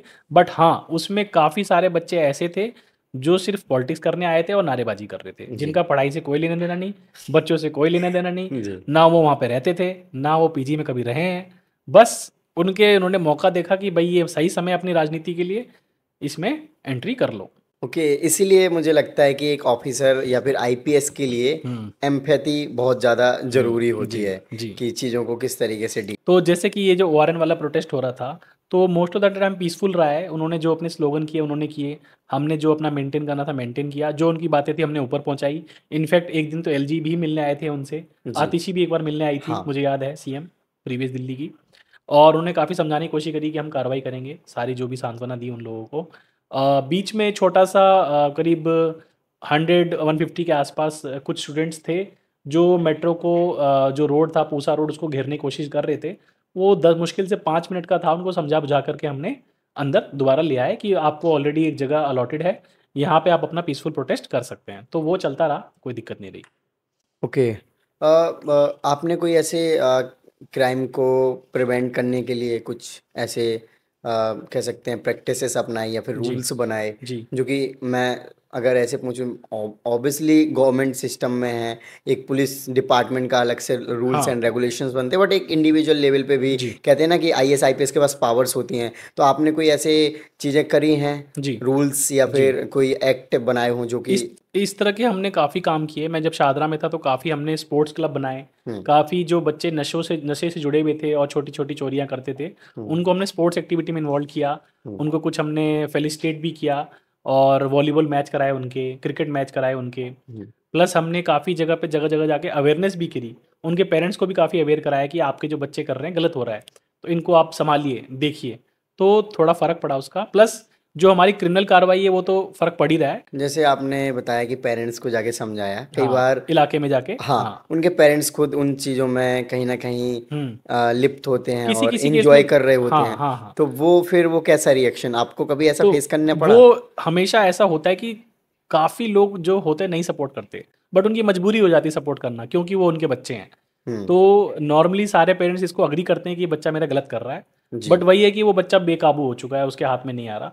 तो पुलिस का एक्शन वही रहता है कि जैसे हमने पुलिस पेट्रोलिंग चालू करी, जगह जगह पे बाइक पेट्रोल्स करी, ग्रुप पेट्रोलिंग्स करी हमने। और मैंने अपने शाहदरा टेन्योर में काफ़ी सारे एक्सटर्नमेंट किए। जो आप तड़ीपारी शायद सुनते होंगे, वर्ड होता है तड़ीपार, अपने स्टेट से बाहर निकाल देना। हाँ। तो मैंने शाहदरा में जब मैं एडिशनल डीसीपी था 143 लोगों को तड़ीपार किया, जो अच्छा। मतलब दिल्ली का सेकंड नंबर था। दिल्ली में सेकंड नंबर पे जिले पे हमारा नंबर था। 140 प्लस लोगों को हमने दिल्ली आउट बाहर किया, आउट दिल्ली से किया। बाहर, जो भी क्रिमिनल तो फिर इलाके को। कितने टाइम बाद वो वापस आएंगे? अब 2 साल, 1.5 साल से 2 साल की नॉर्मली टेन्योर बाहर थी तो उनकी। इनका क्या कोई ऐसा प्रोसीजर है कि जो रेगुलर बेसिस पे ये सारी ऑब्जर्वेशन रखे पुलिस इनकी डिपार्टमेंट से? प्रोसीडिंग होती है, एक्सटर्नमेंट प्रोसीडिंग्स होती है, मैं उसमें मजिस्ट्रेट की तरह काम। अब आपने जैसे जो क्रिमिनल्स हैं उनको निकाल के कहाँ भेज दिया? उनको दूसरे दिल्ली से बाहर निकाल दिया हमने। तो बट आप दूसरी जगह को क्राइम वो नहीं कर सकते हम, वो वहाँ की जिम्मेदारी है। अगर वहाँ क्राइम करेगा तो वहाँ का स्टेट उनको बाहर निकालेगा। तो फिर ऐसे तो यहाँ से वहाँ होता रहेगा, ये कैसे पॉसिबल है नहीं नहीं, सर? हम अपने कोई ऐसा रूल्स होगा ना कि वहाँ पे जब आपने किसी को निकाल के भेजा है कि वो अब दूसरे स्टेट में जाके रहेगा, तो मुझे लगता है कि वहाँ की पुलिस को भी हाँ इन्फॉर्मेशन रहेगी। जाती है। नहीं, ऐसी इन्फॉर्मेशन नहीं जाती बेसिकली। जैसे कोई क्रिमिनल है, वो मेरे इलाके में एक्टिव है, उस इलाके में मैंने उसको एक्सटर्मिनेट करके बाहर निकाल दिया। हम्म, बाहर निकालने के बाद हो सकता है कि उसका परमानेंट कोई हाउस हो, यूपी में हो, बिहार में हो, पंजाब में हो, कहीं भी हो सकता है। वो वहाँ जाके रहेगा, हम वहाँ पे उसके परमानेंट एड्रेस पे इन्फॉर्मेशन भेज देंगे, ये बंदा हमारे दिल्ली से आउट हो चुका है, दिल्ली आउट है, आप इस पे नज़र रखें। ओके। तो हमारे इलाके से तो बाहर निकल ही गया, हमारा क्राइम तो ठीक हो जाएगा। बट उस इलाके में कुछ ना करे, उसकी इंटीमेशन हमने थाने में ऑलरेडी दे दी कि ये हमारे इलाके का क्रिमिनल है, ये इस इलाके से निकाल दिया गया है बाहर, अब ये आपके इलाके में आ गया, आप अपना इलाका देख लें, इनको संभाल लें। जैसे सर आपने अभी क्राइम के बारे में बात करी, और क्राइम में स्पेशली जो बच्चे हैं जो नशे वगैरह करने लग जाते हैं टीनेज में अपनी, तो अभी डीयू या फिर जो बच्चे छोटे छोटे शहरों से या फिर अपने होम टाउन को छोड़कर जो दिल्ली में आते हैं, तो काइंड ऑफ उनको एक फ्रीडम मिल जाती है, और फ्रीडम के साथ साथ एक फाइनेंस भी उनको रेगुलर बेसिस पे अपने पेरेंट्स के या घर से मिलता रहता है। तो ये एक्टिविटीज़ डे टू डे काफ़ी बढ़ती जा रही हैं। जनरली एक फैशन या कूलनेस का भी एक वो हो गया है कि हाँ, हम सिगरेट या फिर अल्कोहल कंज्यूम कर रहे हैं तो हम हम्म। काफ़ी कूल लग रहे हैं, बाकी लोगों से अलग लग रहे हैं। और जबकि एक काफ़ी अच्छे अपने पॉपुलर सिंगर भी हैं, यो यो हनी सिंह, हम्म। उन्होंने भी बोला है कि ये सारी चीज़ें नहीं करना चाहिए, और उनका लाइफ से अगर देखा जाए तो वो काफ़ी साल एकदम अलग बीमारियों से और जोन में चले गए कि उन्होंने अपना कैरियर ही एकदम बंद कर दिया था। और अभी मैंने उनका देखा था कोई रील, वो कॉन्सर्ट में डायरेक्टली बोल रहे थे कि आपको सूखा नशा तो एटलीस्ट बिल्कुल भी नहीं करना है। बिल्कुल। लेकिन ये सारी चीज़ें बहुत ज़्यादा बढ़ रही हैं अगर हम देखें स्टूडेंट्स के बीच में स्पेशली। जी। तो जैसा कि आपने बताया ये जो ड्रग्स वाली, नशे वाली समस्या, तो जैसा कि मैं देख पा रहा हूँ कि यूथ जैसे-जैसे आज की डेट में काफ़ी ज़्यादा डिप्रेस्ड भी मैं फ़ील कर रहा है अपने आप हम्म। को। कभी-कभार ऐसा होता है कि जब वो पढ़ाई कर रहा होता है तो उससे चीज़ें नहीं बन पा रही होती हैं, जी। और पेरेंट्स का प्रेशर होता है कि करो। तो उस चीज़ में, प्रेशर में, प्लस उसकी संगत, गलत संगत में वो गलत चीज़ों में पड़ जाता है। प्लस आज की डेट में पेरेंट्स काफ़ी चीज़ों को बेच करके भी काफ़ी पैसा निकालते हैं, बेटा तुम पढ़ाई करो, हमारे खानदान का नाम रोशन करो, बट उसका मिसयूज़ हो रहा है। तो अगेन इसके लिए रिस्पॉन्सिबल मैं मानता हूँ कि जो हमारी बॉलीवुड मूवीज़ हैं और जो हमारा जो मॉडर्नाइजेशन कल्चर है, कि चीज़ें बाहर से जो आ रही हैं वो ईज़िली अवेलेबल हैं, और वो इन चीज़ों को अच्छा प्रोजेक्ट करती हैं कि ड्रिंक करना इज़ कूल, बट ड्रिंक करना इज़ नॉट कूल। यस, मतलब, है डेफिनेटली ना? सर। It's not cool. तो स्मोकिंग मूवी में भले ही लिख के आ रहा है smoking is injurious to health, but again smoking आता है ना 5 बार, हम्म। तो सोसाइटी का पार्ट है वो। तो अगेन जैसे आपने हनी सिंह वाली बात बताई, हनी सिंह जिस दौरान ये गाने बना रहा था, जिसमें ये पॉपुलराइज़ करता था 4 बोतल वोडका, जी। काम मेरा रोज़ का, हाँ। तो उस टाइम तो लोगों ने समझा नहीं, वो तो हम्म। लोगों ने पी ली 4 बोतल वोडका। हाँ। अब जब वो 15 साल के बाद जब उसका करियर डाउन हो गया, या उसको लॉस हो गया, या उसने जब अपनी आपकी हेल्थ ख़राब कर ली, पारिवारिक समस्याएँ आई, तब जाके चीज़ों को बाहर आई। बट अगेन ये मैसेज आया तो बाहर। हम्म। अब इस मैसेज को समझना किसको है? यूथ यूथ्स को को, समझना है राइट। कि इसका अंत कि अच्छा नहीं है, इसका अंत खराब ही होना है।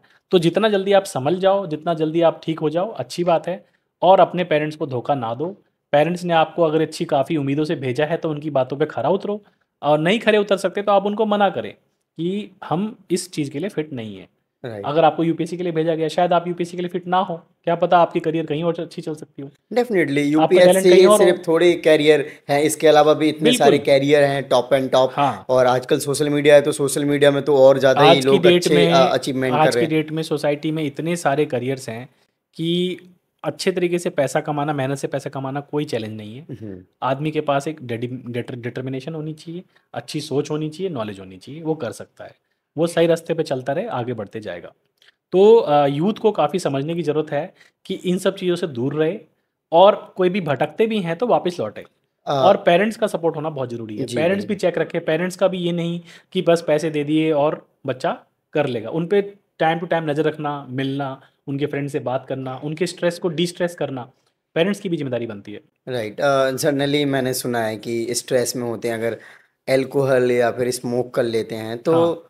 चीज़ें थोड़ा सा नॉर्मलाइज हो जाती हैं। जी। बट अगर मैं ऐसे अच्छे से सोचता हूँ तो मुझे लगता है कि ये चीज़ें और ज़्यादा जी, और उसको उनको धकेलती है उसमें। धकेलती हैं उसमें, एकदम जोन में, उस दम कह सकते हैं ना कि वो स्ट्रीम ले जाती हैं फिर उस चीज़ों में। सर हम इसी से रिलेटेड एक और बात करते हैं जो स्टूडेंट्स से रिलेटेड ही है। स्टूडेंट्स के बीच में लिविंग रिलेशनशिप काफ़ी पॉपुलर हो रहा है, और कहते हैं ना कि 18 से 20 की एज है तो आप, हर कोई एक्सपेक्ट कर रहा होता है कि आप किसी को डेट कर रहे होते हैं, और यही वो एज है डेटिंग और हुँ, कैरियर की। हुँ, तो ये जो अभी एक केस भी हमें देखने को मिला था जो कि दिल्ली का ही था, और आप तो दिल्ली से बिलोंग हुँ, करते हैं, हुँ, तो श्रद्धा वालकर का जो केस था, हुँ, जिसमें कि किस तरीके से इस निकल के आया, और कहीं ना कहीं पूरे देश ने वो चीज़ देखी। और अब स्टूडेंट्स को जो लिव इन रिलेशनशिप है उसको किस तरीके से कंटिन्यू करना चाहिए, और क्या एक्सपेक्टेशन पार्टनर्स से होनी चाहिए, हुँ, और क्या ऑब्जर्वेशन, क्योंकि आप डेली हज़ारों नहीं तो सैकड़ों लोगों से डेली डील करते जी, हैं, क्रिमिनल और नॉन क्रिमिनल टाइप के, तो आपको सारे एक्सपेक्ट पता है। ऑब्वियसली आपने ट्रेनिंग भी इसी चीज़ के लिए और आपको एक्सपीरियंस भी हुँ, है। हुँ, तो क्या ऐसे क्वालिटीज़ देखने चाहिए कि पार्टनर्स हम चूज़ कर रहे हैं वो राइट हैं? ऑल्दो जैसे लिव इन रिलेशनशिप की बात है, वो कहते हैं ना कि यूपीएससी में 2-4 टीचर ने भी हुँ, बोल रखा है कि पार्टनर अच्छा मिल गया तो आईएएस बन जाओगे, आईपीएस बन जाओगे। हुँ, फिर हुँ, इसके हुँ, बारे में आप बाद में बताना। पहले तो रिलेशनशिप के बारे में बताओ, जो हुँ, लिव इन में रहते हैं, कैसे उनको डील करना चाहिए, फिर जो श्रद्धा और वालकर का जो केस था उनसे क्या चीज़ें सीखनी चाहिए, हुँ, और फिर क्या पार्टनर्स के साथ क्या एक्सपेक्टेशन या फिर क्वालिटीज़ हमें देखनी चाहिए। हुँ, कई बार क्या है कि हमें जो चीज़ पसंद है वो पार्टनर्स को पसंद नहीं है, तो वो एक रिस्पेक्ट रखना चाहिए आई हुँ, थिंक। हुँ, तो और फिर तो लास्ट में एक और चीज़ हुँ, मैंने बोली थी आपको, आई हुँ, थिंक 4 क्वेश्चंस मैंने शामिल कर दिए हुँ, इसमें। हुँ, ऑल दो रिलेटेड सारे एक ही है कि हाँ, अगर आपकी गर्लफ्रेंड अच्छी है या फिर बॉयफ्रेंड हाँ, अच्छा है तो आपको वो स्ट्रीम सक्सेस में दिलाने में हेल्प करेगा। जी। तो आपको क्या ये सच में लगता है ऐसा है? देखिए, इसके लिए क्या है कि आई थिंक हर बंदे के लिए अलग कहानी होगी। हुँ, इसमें किसी को एक सिंगल तराजू में डालना, पिरोना मुश्किल है। हुँ, बट अगेन सोसाइटी जैसे मॉडर्नाइज़ हुई है, तो लिविंग चीज़ें काफ़ी नॉर्मलाइज़ हुई हैं और काफ़ी बढ़ी हैं। हुँ, पहले इसकी एक्सेप्टेंस बहुत कम थी, बट आज की डेट में मेल, फीमेल दोनों ही एग्रेसिवली काफ़ी इसको मानते हैं और ओपनली रहते भी हैं, और शायद पेरेंट्स से छुपा के रहते हो। आई थिंक कि पेरेंट्स को तो शायद डेफ़िनेट नहीं पता होता होगा। जी, अभी भी हमारे पुराने समाज में इसकी एक्सेप्टेंस नहीं है। जी, बट अगेन सुप्रीम कोर्ट की जजमेंट में भी बार बार लिव इन को सही ठहराया गया है, इसमें कोई इशू नहीं है। बट अगेन बीइंग यंग आपको अच्छे फ्रेंड्स की ज़रूरत ज़रूर होती है, अच्छे फ्रेंड्स होना ज़रूर है, बट वो अच्छे फ्रेंड्स आपको गलत रास्ते पे ना लेके जाएं। तो आपको ये एक क्लियर डिस्टिंक्शन होना बहुत ज़रूरी है कि जो ये मेरा दोस्त है, ये मेरे फ़ायदे के लिए मेरा दोस्त है या मेरे नुकसान के लिए मेरा दोस्त है। हुँ, ये चीज़ बहुत समझना बहुत ज़रूरी है, कौन मेरे को नुकसान तो नहीं पहुंचा रहा। तो किसी व्यसन में जाना, दोस्ती यारी में जाना, कभी-कभी चीज़ें ठीक होती है, माइंड करती है, कोई इश्यू नहीं आता, take a break, do this. But again ये आपकी हैबिट नहीं होनी चाहिए। तो लिव इन आज की डेट में नॉर्म बन चुका है। मैं नहीं बोलता हूँ कि आपको नहीं रहना चाहिए, मैं किसी चीज़ की रिजिडिटी पे बिलीव नहीं करता हूँ। अगर आप कर रहे हो तो बी कॉन्शियस, ठीक से करें और अवेयर होके करें, और उसके जो रिपरकशंस हैं उनको देख के करें, और अपने पेरेंट्स को ज़रूर बता के रखें। आपके पेरेंट्स को मालूम हो कि मेरा ये दोस्त है, मैं इसके साथ बातचीत में हूँ। कभी-कभार ऐसा भी होता है कि बाद में जाके कई सारे लिव इन केस में रेप का केस होता है। जैसे हम हुँ, पुलिस में काफ़ी देखते हैं जी, कि जब उनकी रिलेशनशिप में खटास आ जाती है, या कभी-कभार उनके मल्टीपल अफेयर होते हैं, हुँ, तो दूसरी पार्टी उसमें केस डालने की कोशिश करती है। मोस्टली फीमेल ही करती हैं इस तरह का केस। तो उनको लगता है कि मेरा ट्रस्ट टूट गया, तो लड़के ने कहीं और कोई गर्लफ्रेंड पटा रखी है या कुछ ऐसा हो रखा है। तो ये चीज़ गलत है, और आइडियली तो देखा जाए तो सोसाइटी के हिसाब से हमें इस चीज़ में, जब हम करियर में चल रहे होते हैं, नहीं जाना चाहिए। जब हमारा करियर ठीक चल रहा है तो हमें career should be the first priority. मान के चलिए कि 90% समय आपका करियर पे जाना चाहिए, 10% समय आपका फ्रेंडशिप, लिव इन रिलेशनशिप, आपके पेरेंट्स, इस पे जाना चाहिए। तो 90-10 का बैलेंस होना चाहिए। मैं ये नहीं बोल रहा हूँ कि 100-10 होना, 100-0 होना चाहिए। ऐसा शायद कोई कर ही ना पाए। और इसकी डेफ़िनेशन हर आदमी के लिए अलग है, हर आदमी खुद से डिसाइड करे, बट ज़रूर अवेयर रहे और सही डिसीज़न ले। सब के सब लोग 18 साल से ऊपर हैं। आज की डेट में काफ़ी सारा मटेरियल भी अवेलेबल है मार्केट में, काफ़ी सारी अंडरस्टैंडिंग भी अवेलेबल है। आपने बताया श्रद्धा वालकर वाला केस जो हुआ, उसमें लिव इन में काफ़ी लोग अब्यूज़ सहते रहते हैं, वो नहीं सहना चाहिए। जब आपको लगे मेरी उफ़ हो चुकी है, तो आप बाहर निकलिए उससे, उसको टाइमली रिपोर्ट करिए। सही समय पे रिपोर्ट नहीं करना एक चैलेंज हो जाता है। तो मेरा यही सजेशन रहेगा आज के यूथ के लिए कि यूथ काफ़ी कॉन्शियसली काम करे और अपना फ्रेंडशिप ज़रूर रखे, बट उस फ्रेंडशिप में ये ज़रूर देखें कि ये मेरा नुकसान की चीज़ है, ये मेरे फ़ायदे की चीज़ है। इसका एनालिसिस ज़रूर करें। ये एनालाइज़ अगर नहीं कर पा रहे हैं, तो आपको डेफ़िनेट सी बाद में धोखा लगने पे दुःख होगा। जेन्युइन केस में कभी-कभार 1-2% होता है कि आपको पता नहीं चलता, बट आ, 99% पता चलेगा लेकिन आपको। सर रिलेशनशिप है जो लव है हुँ। वो फायदा है नुकसान तो नहीं देखता। नहीं, फ़ायदा-नुकसान इन द सेंस वो नहीं, मतलब कभी-कभार वो जो लव आपसे किया जा रहा है, वो सच में लव किया जा रहा है? आपको ये जानने की ज़रूरत है। उसमें आपको टाइम लगेगा कुछ पहचानने में कि बार-बार मेरा मिसयूज़ तो नहीं हो रहा। वो आपको समझना पड़ेगा कि बार-बार मान लो आपसे कोई पैसे माँगे जा रहा है बार-बार, हम्म। तो आप थोड़े रिच हो। दूसरी पार्टी आपको सिर्फ़ पैसों के लिए इस्तेमाल कर रही है, तो लव तो नहीं है वहाँ पे। राइट, एक डेफिनेट। म्यूचुअल रिस्पेक्ट होना ज़रूरी है। किसी भी रिलेशनशिप में दोनों पार्टीज़ इक्वली बिहेव करें, या कभी एक नीचे हो रहा है तो एक ऊपर हो रहा है, एक ऊपर हो तो नीचे हो रहा है, but balance has to be there. तो यूथ के लिए राय यही रहेगी, पहली बात तो इससे दूर रहें जब आपका करियर का टाइम है। अगर आप दूर नहीं हो सकते तो इसको कम से कम समय दें, और अपने पेरेंट्स के साथ ज़रूर चीज़ें शेयर करें, और कोई भी इस तरह की चीज़ों में इन्वॉल्व होना और ड्रग्स, नशा, इन सब चीज़ों से बच के रहें। आप अपनी इंडिया की यूथ है, डेमोग्राफिक डिविडेंड हमारा अच्छा है, और यही जो यूथ है अच्छी मेहनत करेगा तो ही हमारा देश आगे बढ़ेगा। ओके, ऑल दो सर मैं एक रिक्वेस्ट करना चाहूँगा हुँ, आपके, मुझे नहीं लगता है जुडिक्शन में वो चीज़ आती है हुँ, नहीं आती है। हुँ, जैसे अपने जो यूनिवर्सिटी एरिया हो गए, कोचिंग्स एरिया हो गए, तो मुझे लगता है कि थोड़ा सा वहाँ पे पुलिस को काम करना चाहिए एक्टिवली। ऑल दो कर रहे होंगे डेफिनेटली, हुँ, पुलिस हुँ, का काम ही है कि जो क्राइम है या हुँ, फिर जो स्टूडेंट्स हैं उनको उनके कैरियर के लिए वो आए हैं तो उनको गोल तक अचीव कराने में हुँ, जिस प्रकार से वो सहयोग कर सकें, हुँ, कर रहे हैं। ऑल्दो भी ओआरएन में भी एक बूथ खुला है रिसेंटली ही, हुँ, कि वहाँ पे स्टूडेंट्स अपनी हुँ। कंप्लेन जो ऑनर्स से रिलेटेड है या फिर जी, रेंट से रिलेटेड है जी। या फिर जो भी पर्सनल जो स्टूडेंट्स के हुँ, बीच में हुँ, होती हैं हुँ, वो जाके हुँ, हुँ, रिपोर्ट कर हुँ, सकते हुँ। हैं। तो ऐसी चीज़ें होनी चाहिए सो दैट कि मुझे लगता है कि चीज़ें काफ़ी इम्प्रूव होंगी, क्योंकि यूथ किसी भी कंट्री का फ्यूचर होता है। जी, आने वाले टाइम पे हमारा देश किस डायरेक्शन में जाएगा। जी। ऑल्दो मैं काफ़ी रील्स देखता हूँ जहाँ पे कि ऐसा दिखाया जाता है कि बहुत सारे जो अ, ऐसी जनरेशन है, जेन जी जनरेशन, हुँ, जो हुँ, काइंड ऑफ, ऑल्दो हम भी जेन जी जनरेशन में आते हैं, बट जो एक्सट्रीमली इन सब चीज़ों को प्रमोट करते हैं नशे वशे को, तो जी। कहते हैं क्या हम इन सब लोगों के लिए ये सब छोड़ के जा रहे हैं। पॉल्यूशन छोड़ के और ये सब मतलब पेड़ पौधे या फिर हुँ। सारी चीज़ें, मतलब ऐसे कहते हैं नेचुरल हाँ, वो तो एक प्रकृति को अपना हाँ, संभाल के रखना चाह रहे हैं। बट उसी ज़ेन ज़ी में कुछ अच्छे लोग भी हैं ना। हाँ ऐसा जी। तो नहीं है ज़ेन ज़ी मतलब 100% ज़ेन ज़ी जी, खराब है। वही वही मैं कह रहा हूँ जी। बट हाँ, एक मेजर प्रोपोर्शन उसका गलत रास्ते की तरफ बढ़ रहा है, जो हम्म। हमें दिख भी रहा है। तो जैसा कि आपने बताया ये जेन ज़ी वाली बात, हम यहाँ पे जितने भी स्कूल्स और कॉलेजेस से हमारा टाई अप है, हम्म। वहाँ पे हमने क्लब्स बना रखे हैं हम्म। जिसमें नाम है युवा शक्ति से नशा मुक्ति। Okay, great. तो युवा शक्ति से नशा मुक्ति मतलब युवा शक्ति को हम इन्वॉल्व करके नशे के बारे में बताया जा रहा है। दो दो इसमें अप्रोच हैं। एक तो अवेयरनेस अप्रोच है जिसमें लोगों को बताया जाए कि इसके दुष्प्रभाव क्या हैं। हम्म। दूसरी अप्रोच ये है कि जो भी इनको सामान बेच रहा है, पेडलर, उनके अगेंस्ट कार्रवाई। तो ये 2 एक्शन साथ के साथ चलेंगे। हमें रोकना भी है, हमें बेचने वाले को भी रोकना है, हमें पीने वाले को भी रोकना है। तो हम्म। हमें दोनों को रोकना है, पेरेंट्स को भी अवेयर करना है। कई बार पेरेंट्स अपने आप को असहाय महसूस करते हैं कि हम बच्चे को समझा रहे हैं लेकिन हमें पता ही नहीं बच्चा क्या कर रहा है। जी सर। कभी-कभार बच्चे को पेरेंट्स दुनिया भर का पैसा दे देते हैं, मोबाइल दे देते हैं, खर्च करने को दे देते हैं। मैं नाइट स्टडी करने जा रहा हूँ, पता चला वो कुछ और ही कर रहा है। हम्म। तो ये इस चीज़ का फ़ायदा उठाया जाता है।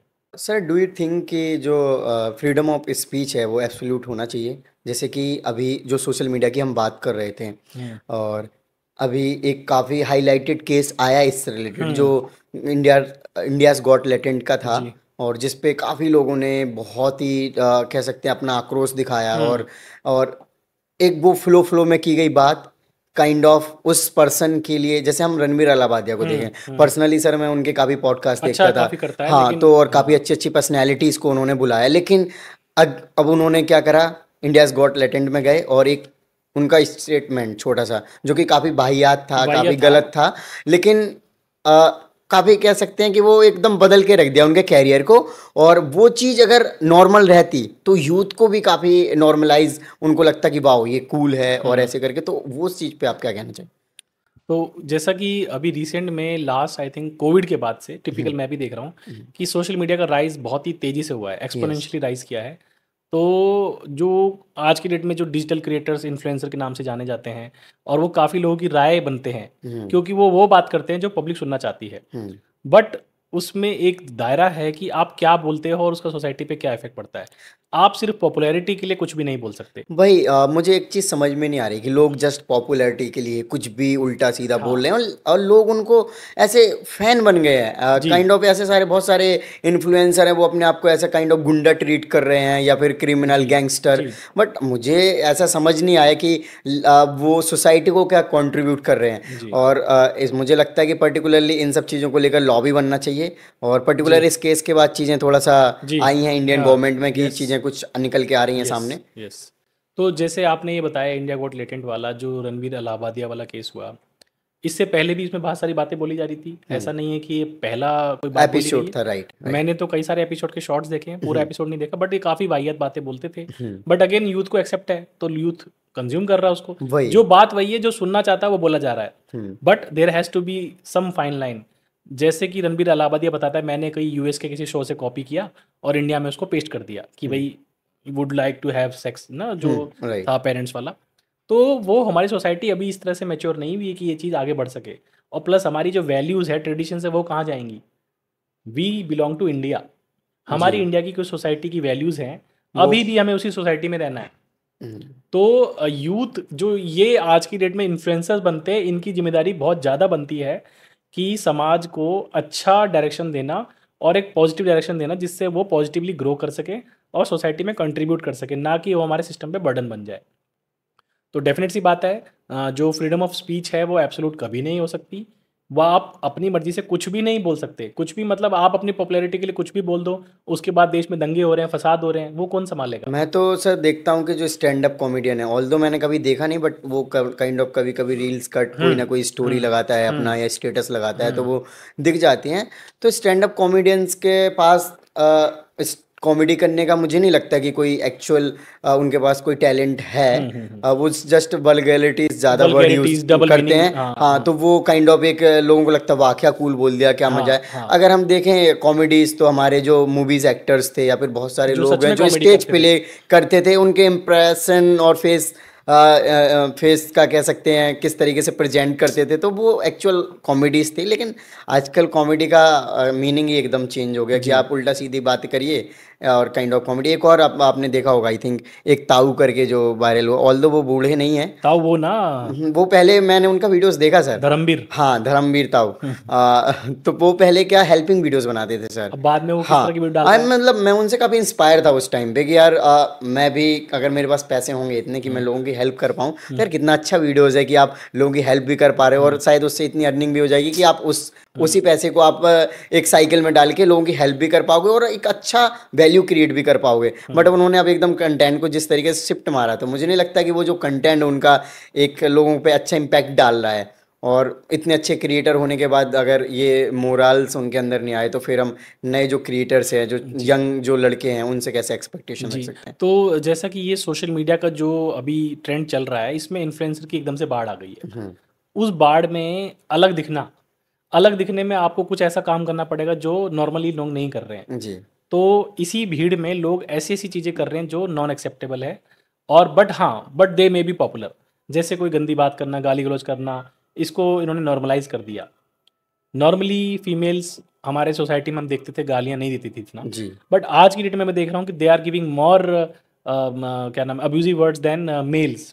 मतलब ये देख पा रहा हूँ, ऑनलाइन देख रहा हूँ, शायद फिजिकली ना हो रहा, बट ऑनलाइन तो मैं जरूर देख रहा हूँ इस चीज़ को। नंबर ऑफ रेशियो बड़ा है सर, मैंने भी पर्सनली हाँ फील किया है भी। हम डिफेम नहीं कर रहे हैं कि हाँ हाँ कि ऐसा ही एग्जैक्टली, हाँ, बट हाँ थोड़ा सा सर बड़ा मेल्स है। का तो हमेशा से रहा ही है, हाँ। उसमें कोई डाउट नहीं है, बट धीरे धीरे फीमेल्स का भी राइज हुआ है कि वो कैसे वर्ड्स यूज कर रही हैं। अब उसका भी एक अलग पर्सपेक्टिव है। अगर आप फेमिनिन पर्सपेक्टिव से देखोगे तो वो भी बोलेंगे हम भी दे सकते हैं, जी। हम गलत तो नहीं कर रहे हैं, जब तुम कर रहे हो तो हम भी करेंगे। जी बिल्कुल, बट इक्वालिटी बात की क्या है बात कि होती है। गलत गलत कामों की कोई लड़ाई नहीं होती। एक गलत दूसरे गलत को काट नहीं सकता है। तो ये चीज़ हुई, सोशल मीडिया का ये हुआ। तो लोगों को इस तरह की चीज़ें फूहड़ता से बचना चाहिए। प्लस इसीलिए हमको कानून की ज़रूरत है। इसको रेगुलेट करना आज की डेट में बहुत ही आवश्यक हो गया है, क्योंकि काफ़ी इंसिडेंट एपिसोड ऐसे आ रहे हैं रणबीर अलाहाबादिया के बाद से। एक ये ट्रिगर पॉइंट है, ऐसा नहीं है पहला पॉइंट है, इससे पहले भी पहले बहुत चीज़ें बहुत करी ज्यादा गई, थे, उनसे बट गलत वो गलत कभी चीजें भी न्यूज़ में थी। नहीं आ पाई। हाँ वही। कुणाल कामरा आपने सुना होगा, हाँ जी, उसकी हाँ भी जी काफ़ी चीज़ें वायरल हुई, चीज़ें रही, जी। बट वो कभी इतना सोसाइटी में अग्रेवेट नहीं हुई। बट हाँ, जब इसने ऐसा बोला कि तुम्हारे पेरेंट्स में मतलब हर बंदे को चुभ गया जी बिल्कुल। कि भाई सबके पेरेंट्स हैं, प्लस हमारी सोसाइटी है, तो चुभने वाली चीज़ जब हुई तो लोगों ने रियलाइज़ किया कि भाई ये तो गलत बोल दी बात इसने, ये इसीलिए ठीक तो नहीं है। सर काफ़ी रील्स में या फिर एक किसी ने अच्छी बात कही है कि हुँ, हम लोग लास्ट जनरेशन है जिनके पास इनोसेंट मदर हैं या फिर हुँ। फादर हैं। हाँ, अभी मेरे फादर को भी देखें तो वो कीपैड मोबाइल यूज़ करते हैं, उन्होंने टच का मोबाइल यूज़ नहीं किया। बिल्कुल। ऑल्दो मेरे फादर की एज भी कम है, हुँ। लेकिन मुझे लगता है कि मतलब वो मोबाइल क्यों नहीं यूज़ कर रहे। मैंने बोला कि आप ऐसे करो, नहीं नहीं नहीं, क्या करना है, हमारा काम हो हाँ, तो जाता वो है। उस लाइफ़स्टाइल में गए ही नहीं हाँ कभी। वही, तो आप सोचिए कि उनका जो ऑब्जर्वेशन है कितना कह सकते हैं कि इनोसेंट रहा है, या फिर कितनी लिमिटेड चीज़ों का एक्सपोजर है उन लोगों को। ऑल्दो हमारी रिस्पॉन्सिबिलिटी बनती है, बट मुझे लगता है कि वो उनका एक कह सकते हैं फोर्टे है, उनको अच्छा लग रहा है वो चीज़ जो उनका जोन है। हुँ। तो यही बात है कि जैसे आपने बताया social media, freedom of speech और क्या गलत है, क्या सही है, इसको डिफ़ाइन कौन करे? तो सोसाइटी के कुछ स्टैंडर्ड्स हैं, उसी के तहत सरकार इसमें कुछ रेगुलेशन लेके आए, चीज़ों को डिफ़ाइन करे कि क्या एक्सेप्ट किया जाएगा, क्या एक्सेप्ट नहीं किया जाएगा। क्योंकि अगेन पब्लिक ऑर्डर भी मेंटेन करना बहुत इंपॉर्टेंट है। सोसाइटी में अनरेस्ट पैदा ना हो और सोसाइटी एक स्मूथली ट्रांजिशन कर सके, जल्दबाजी में कोई चीज़ ना हो और हर चीज़ की एक स्टेज आती है, टाइम आती है, मैच्योरिटी आती है। हम्म, शायद हमारी ऑडियंस अभी इतनी मैच्योर नहीं है कि जो बातें इस तरह से बोली जाएँ। जी शायद हो सकता है कि 20 साल के बाद ये चीज़ें नॉर्मल हो जाएँ। बट अभी की डेट में ये चीज़ नहीं है, तो हमें इसकी कानून की ज़रूरत है और इस पे रेगुलेशन होना चाहिए और ये काफ़ी मैसेज बन के भी आया है। शायद ये ना आता तो शायद सारे सोशल मीडिया इन्फ्लुएंसर कुछ भी बोलते रहते। और बट भी इसके आने के चीज़ें बाद से दे बढ़ हैव जाती। Controlled themselves. जी। जैसे आपने रिसेंट में देखा होगा जब ये पूजा खेड़कर वाली कंट्रोवर्सी हुई, हम्म। वो जाली सर्टिफिकेट या जी कुछ भी जी जी misuse sir. Of name something. हाँ। उसके बाद से काफ़ी जो आईएएस आईपीएस की प्रोफाइल में जो एक वो रहता था ना कि ग्रैंड एंट्री, ग्रैंड सैल्यूट हम्म। और आईएएस का इलाका, ऑफिस, वो बहुत। कम हुआ है, वो एकदम से शार्पली ड्रॉप हुआ है। हम्म। क्योंकि लोगों ने समझा कि भाई इस पॉपुलैरिटी के चक्कर में हमारा नाम खराब ना हो जाए, हम्म। कि कल को जाके हमारी भी कोई खोजबीन करे और हमारा नाम कुछ निकल जाए। निकल जाए। तो चोर की दाढ़ी में तिनका, अगेन हाँ। वही बात है। तो इसका काफ़ी फ़र्क भी पड़ता है। एक गलत एग्ज़ाम्पल सबको ठीक भी करता है। तो सोसाइटी में हमेशा करेक्शंस के लिए चीज़ें गलत होती रहनी चाहिए। जब भी गलत होता है तो कई चीज़ सही भी होती हैं। सर अभी हम यूथ से रिलेटेड बात कर रहे हो, आप दिल्ली के ही हैं तो हुँ, आपको काफ़ी और ज़्यादा एक्सपोजर है। हुँ, तो जो दिल्ली में क्लबिंग कल्चर है या हुँ, फिर जो मल्टीपल रिलेशनशिप वाला है, हुँ, और आप भी कहीं ना कहीं आपके पास केसेस आते रहते होंगे इस तरीके के रेगुलर बेसिस पे। ऑल्दो नई साल पे काफ़ी रील भी वायरल हुए कि लोग क्लब में जा रहे हैं, दारू पी रहे हैं, हुँ, फिर वो हुँ, गिरते उड़ते बाहर हुँ, निकल रहे हैं। और वो जो यूथ है जो काफ़ी अच्छा बैकग्राउंड जिसका है और काफ़ी कह सकते हैं इंटेलिजेंट है, अच्छे एकेडमिक्स कहीं यूनिवर्सिटी या फिर कोचिंग्स में जुड़े हुँ, हुए हैं, हुँ, हुँ, और जब वो लोग ये सब चीज़ें करते हैं तो कहीं ना कहीं वो एक जो आने वाले जो एस्पिरेंट हैं या फिर जो जनरेशन है, जो यूथ हुँ, हैं, हुँ, उन पे भी इम्पैक्ट इस चीज़ का जाता है। बिल्कुल। तो वही है यूथ्स, जो हमारी जो यंग जनरेशन है उस पे काफ़ी ज़िम्मेदारी है हम्म। और यंग जनरेशन इसको समझे और celebration is always a thing required, but उसकी लिमिट क्या रहेगी, आप क्या ओपनली कर सकते हैं, क्या नहीं कर सकते। ऑल्दो हम कोई लॉ इमीडिएटली नहीं बना रहे हैं इसको लेकर के, बट ये रेगुलेशन सेल्फ रेगुलेशन होने की ज़रूरत है। बट अगर सोसाइटी अपने आप को सेल्फ रेगुलेट नहीं कर पा रही, तो government has to take the stand and bring some reformation, laws, rules, regulations. Otherwise तो डिसऑर्डर हो जाएगा सोसाइटी में, एनार्की हो जाएगी। और हम ही अभी हमारी सोसाइटी ट्रांजिशन में है, अभी हमने ट्रेडिशंस को छोड़ा नहीं है, अभी टाइम लगेगा। आप जैसे बता रहे थे कि हमारी लास्ट जनरेशन पेरेंट्स होंगी इनोसेंट वाली, हम्म। हो सकता है कि शायद हम लोगों में से भी कोई इनोसेंट हो, हम्म। बट वो नंबर बहुत छोटा होगा। जी। मे बी शायद 10% हो, 5% हो, उससे भी कम हो। तो ये धीरे धीरे चीज़ें ख़त्म हो रही है, हमें इसे ख़त्म नहीं होने देना है। जब मेरे को याद है, मेरा जब इंटरव्यू भी हुआ था, मैं अभी जस्ट मुझे याद आ रहा है, यूपीएससी का, Manoj Soni board was there. Hmm. तो उनका पहला सवाल ये था कि विष्णु आप ये बताइए कि जो आज की डेट में हम इंडियंस मॉडर्नाइजेशन बहुत तेज़ी से एक्सेप्ट कर रहे हैं, वेस्टर्नाइजेशन को, तो क्या वो ठीक है? क्या हमें फुली वेस्टर्नाइज हो जाना चाहिए? तो मैंने सर डिनाई किया। मैंने कहा नहीं सर, ऐसी बात नहीं है। हमारी कल्चर की बहुत अच्छी बातें हैं, हम्म। हमें उसको रखना चाहिए। फिर हम पहचाने कैसे जाएँगे कि हम इंडियन हैं? इंडियन है, अगर राइट। हम इंडियन हैं तो हमारी सोसाइटी में 5000 सालों में कई चीज़ें बनी हैं, वो एग्जैक्टली। चीज़ तैयार करी गई हैं। हम्म। तो हमें उनकी अच्छी चीज़ों को भी रखना है और कुछ चीज़ें हमारी बुरी थी, उनको हटाना है, उनकी जगह पे हम वेस्टर्न ला सकते हैं। जैसे मैंने उनको एग्ज़ाम्पल दिया, जैसे सती प्रथा थी। सती प्रथा का कोई रोल तो नहीं दिखता हाँ पास्ट जी। में, एकदम से दिखा बीच में, यानी कोई लाया होगा उसको, तो उनको हमने हटाया। जब राजा राम मोहन राय ने बोला कि ये गलत है, गलत ये है। नहीं होना चाहिए, हाँ। तो उस चीज़ को हटाया गया। तो मैंने भी सर को यही जवाब दिया, मैंने कहा सर ऐसा कभी नहीं होना चाहिए। वेस्टर्नाइजेशन हमें उतना ही करना चाहिए जितना हमें ज़रूरत है।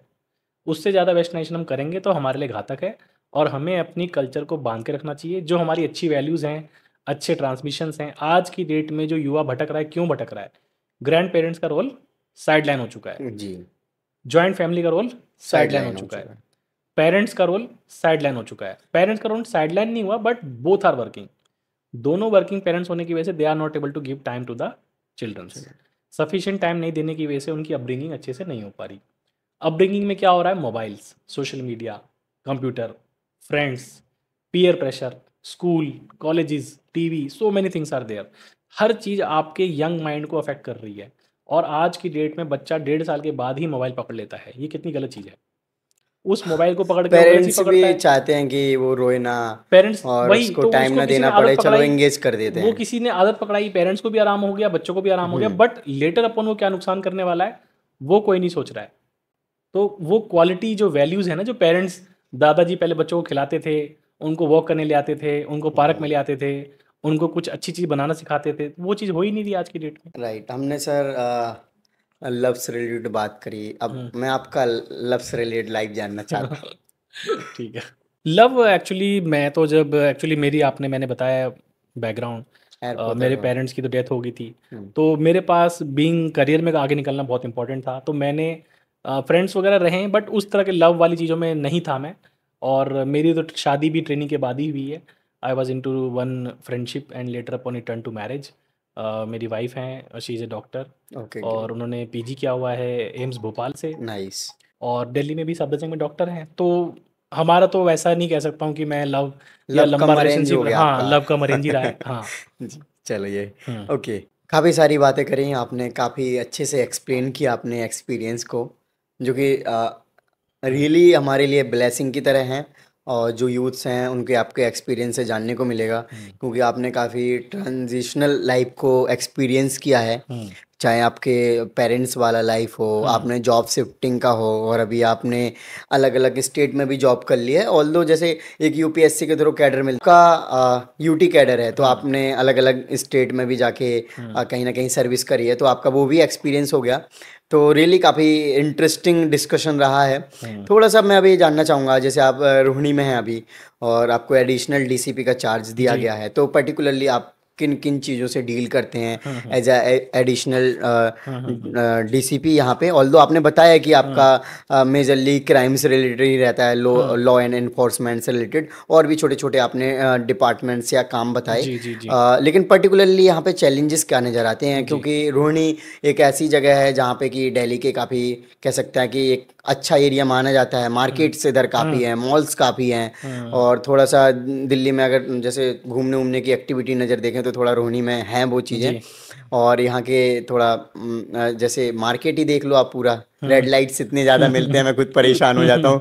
ऑल्दो मैं जब आ रहा था मैंने सोचा नहीं था, मैं इधर काफ़ी आया। मैं भी परेशान होता हूँ डेली हाँ, ऑफिस आते तो टाइम। जब मुझे पहले मैंने दोपहर में देखा तो 30 मिनट लोकेशन दिखा रहा था, हाँ। तो मुझे लगा 30 मिनट पहुंच जाएंगे आराम से, और जब मैं आया तो एग्जैक्टली 30 मिनट का 1 घंटे से ज़्यादा ही हाँ, वो लग गया ट्रैफिक मिल मुझे। गया होगा, रेड लाइट हो जी। गई। बेसिकली जैसे मैं भी एडिशनल डीसीपी के रोल पे काम कर रहा हूँ यहाँ पे। इससे पहले शादरा में भी एडिशनल डीसीपी के रोल पे था, 2 में था, 1 भी किया मैंने, अभी 1 पे यहाँ पे काम कर रहा हूँ। तो 1 के रोल में बेसिकली पुलिस का सबसे इम्पोर्टेंट काम जो है लॉ एंड ऑर्डर का मैनेजमेंट। तो लॉ एंड ऑर्डर में काफ़ी सारे पीस, पब्लिक ऑर्डर मेंटेन करना, कोई भी वीआईपी आता है, कोई प्रोटेस्ट होता है, उसकी गैदरिंग को मेंटेन करना, क्राउड मॉनिटर करना, और ताकि चीज़ें पीसफुली हो जाए, जी। कोई राइट, कोई घटना ना हो सके। इसके अलावा क्राइम प्रिवेंशन है हमारा काम, crime detection and crime prevention. Prevention मतलब क्राइम को होने ही ना दे, तो होने ना देने के लिए हम पिकेट्स लगाते हैं, एंटी स्नैचिंग पिकेट लगाते हैं, एंटी बर्गलरी लगाते हैं, एंटी रॉबरी लगाते हैं, और इन्वेस्टिगेशंस को मॉनिटर करना। कोई भी केस अगर रजिस्टर होता है तो उसकी टाइम टू टाइम एसएचओज को बुला करके, आईओज को बुला करके मीटिंग करना, और उनको कोई तकलीफ आ रही है, कोई दिक्कत आ रही है, उनको गाइडेंस देना कि ओके। कैसे आगे बढ़ा जाए। इसके अलावा हमारी ड्यूटी एडमिनिस्ट्रेटिव भी होती है। एडमिनिस्ट्रेटिव में पुलिस वेलफेयर का काम हो गया, ट्रांसफ़र्स हो गए, लोकल विद इन डिस्ट्रिक्ट में स्टाफ का ट्रांसफ़र हो गया, और कभी कभार रिसोर्स एलोकेशन होते हैं, उनके ट्रेनिंग करानी पड़ती है स्टाफ की, छुट्टियों को भेजना पड़ता है स्टाफ को, कोई छुट्टी जाता है, कोई ट्रेनिंग जाता है, किसी के फैमिली में कोई इश्यूज़ आ जाते हैं, वो भी देखने रहते हैं। पब्लिक रिलेशंस हो गया, कम्युनिटी पुलिसिंग हो गई, कम्युनिटी से एंगेजमेंट करना, एनजीओज़ हो गए, बॉडीज़ हो गई, market welfare association, resident welfare association, student bodies, college bodies, मतलब आप नाम लीजिए वो अवेलेबल है। मुस्लिम पॉपुलेशन हो गई, जी। हिंदू पॉपुलेशन हो गई, सिख पॉपुलेशन हो गई। इसके अलावा साइबर क्राइम हो गया, स्पेशल कुछ भी काम हो गए, नारकोटिक्स हो गया, ड्रग की अवेयरनेस हो गई और गवर्नमेंट और जुडिशरी का बीच में कोऑर्डिनेशन करना। कोऑर्डिनेशन। जी, ओके, यहाँ पे पर्टिकुलरली सबसे ज़्यादा किस टाइप के केसेस आते हैं जी। इस पर्टिकुलर एरिया में? ऐसा कोई टिपिकल पर्टिकुलर नहीं है, बट बीइंग अर्बनाइज्ड प्लेस तो यहाँ पे सब तरह के क्राइम होते हैं। तो दिल्ली में एक ओवरऑल स्नैचिंग और रॉबरी एक कॉमन क्राइम है। छीना छीना झपटे, झपटी, हाँ। झपटमारी जैसे वर्ड यूज़ करे जाते हैं। चेन स्नैचिंग, हाँ, चेन स्नैचिंग, मोबाइल स्नैचिंग बहुत ही कॉमन है। बाइकर्स ज़्यादा करते हैं। बाइकर्स, हाँ, और वो मोस्टली झुग्गी वाले बच्चे होते हाँ, हैं, हाँ। यंगस्टर्स हैं ज़्यादातर। वो शायद नशे की लत में है तो मोबाइल चोरी कर लेते हैं, लोहा चोरी कर लिया, तार काट ली, इस तरह के वो क्राइम हो गए। बेच के अपना हाँ, जुगाड़ कर लेते हैं नशे बाकी का। सब तरह के क्राइम है यहाँ पे, मर्डर हाँ। भी हो जाता है, अटेम्प्ट टू मर्डर भी है, नारकोटिक्स भी है। फिर आपका एक्साइज के मुकदमे भी हैं, शराब के, कच्ची शराब, देसी शराब। और क्या नाम है, गैंगस्टरिज्म भी यहाँ पे काफ़ी एक्टिव है। ओके। कुछ कुछ गैंगस्टर्स यहाँ पे पहले काफ़ी एक्टिव थे, अभी रिसेंट में पिछले कुछ टाइम से ठीक है, इतनी ज़्यादा इश्यूज नहीं है। एज अ पुलिस ऑफिसर आपके पास काफ़ी पावर्स होती हैं। जी। कोई ऐसे कोई क्रिटिकल क्राइम को आप डील कर रहे हो, जैसे आपने गैंगस्टर वाला बताया था, तो इनसिक्योरिटी पर्सनल लाइफ को लेकर भी आता है? हाँ, कभी कभार होता है ऐसा, जैसे कि भाई हम कभी कभार काफ़ी पक्के क्रिमिनलों से डील कर रहे होते हैं, तो एक फियर रहता है कि शायद ना हो, बट ये हमारी ड्यूटी का पार्ट है। तो ये तो इनहेरेंट मुझे रिस्क, लगता है कि हर जॉब आप का एक इनहेरेंट रिस्क रहता है। राइट, आप का ये जो पुलिस ऑफिसर का जॉब है, आईपीएस का, जब आपने यूनिफॉर्म पहना था तो वो आपने सोच लिया कि अब मैं देश के लिए ही जो करूँगा, और देन जो सारी बिल्कुल, चीज़ें आएंगी वो डील बिल्कुल। करना है आपको, जो कि अपने समाज में रह करके, अपने आप को बचा करके, सर्विसेज प्रोवाइड करना और सबको खुश रखना, यही हमारा टारगेट है। और इसमें जितनी मेहनत करनी पड़े उतनी करते हैं हम। ओके। मैं आपका नोटिस किया कि आपके थंब में 2 हैं, हुँ, फिंगर्स हैं, जी, तो ऐसे कहते हैं काफ़ी लकी माने लकी जाते माने हैं। जाते हैं। तो जी। ऐसा लिटरली आपको कभी फील हुआ है ये सारी चीज़ें? अभी तक चीज़ें ठीक ही चल रही हैं, तो I feel lucky only. Okay, I am in great. Too good place only. हाँ जी, हाँ जी, जी। डेफिनेटली। हुँ, सो फाइनली जो एस्पिरेंट्स हैं जो कि सिविल सर्विसेज हुँ, की तैयारी करना हुँ, चाहते हुँ, हैं, या फिर जो हुँ, हुँ, यूथ है, हुँ, हुँ, ऑलरेडी हमने हुँ, इन्हीं को हुँ, सेंटर रख के हुँ, हुँ। सारी बातें करी, तैयारी से रिलेटेड चीज़ें नहीं करी क्योंकि आपको थोड़ा सा टाइम हो गया है जी, और काफ़ी कह सकते हैं चेंजेस जी, भी 5 हुए साल हैं। प्लस हो गए, हाँ। हाँ, तो मैंने नहीं सही समझा कि उससे हुँ, रिलेटेड हुँ, चीज़ें हुँ, डिस्कस हुँ, हुँ, करें, हुँ। थोड़ा एक्सपीरियंस टाइप की चीज़ें ज़्यादा हमने यहाँ पे डिस्कस करी हैं। जी। तो क्या मैसेज है आप? पहली बात तो जितने भी सिविल सर्विस के एस्पिरेंट्स हैं, मैं उनको सैल्यूट करना चाहूँगा कि उन्होंने इस रास्ते को चुना है और इस चीज़ में आना चाहते हैं। काफ़ी ही डेडिकेशन और कमिटमेंट का काम है ये, और ये जर्नी छोटी नहीं है, आसान भी नहीं है, काफ़ी मेहनत लगती है इसमें। और इसमें आपको पेशेंस चाहिए, परसिवरेंस चाहिए, हार्ड वर्क, डिटर्मिनेशन, सबकी ज़रूरत रहेगी। और जितना आप मेहनत करेंगे, स्टेप्स बाय स्टेप्स आगे बढ़ते रहेंगे, कंटिन्यूअसली मूव करते रहेंगे, तो सक्सेस आपको ज़रूर मिलेगा, देर या सवेर, बट ज़रूर मिलेगा। एज़ एन आईपीएस ऑफिसर मैं आपको बता सकता हूँ कि ये सिर्फ़ एक एग्ज़ाम क्लियर करने तक सीमित नहीं रहता है। एग्ज़ाम क्लियर करने के बाद असली में आपको पता चलता है कि जिसकी आप तैयारी कर रहे थे, वो आपको इम्प्लीमेंट करना है। तो अभी तक जो आप पढ़ रहे थे, अब उसको आपने जो पढ़ लिया, उसकी नॉलेज का इस्तेमाल करने का टाइम आ गया है।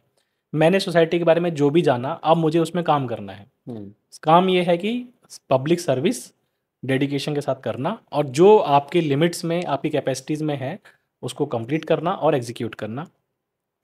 पावर, यूनिफ़ॉर्म, ये सब चीज़ें शॉर्ट टाइम के लिए अच्छी लगती हैं, काफ़ी खुशी भी देती हैं, बट लॉन्ग टर्म में आई थिंक सैटिस्फैक्शन आपको किसी की हैप्पीनेस से मिलती है। आप किसी का, आपका कोई काम, आपका कोई डिसीजन किसी के अंदर हैप्पीनेस लेके आता है, कोई इम्प्रूवमेंट करता है, तो वो एक प्लस पॉइंट है।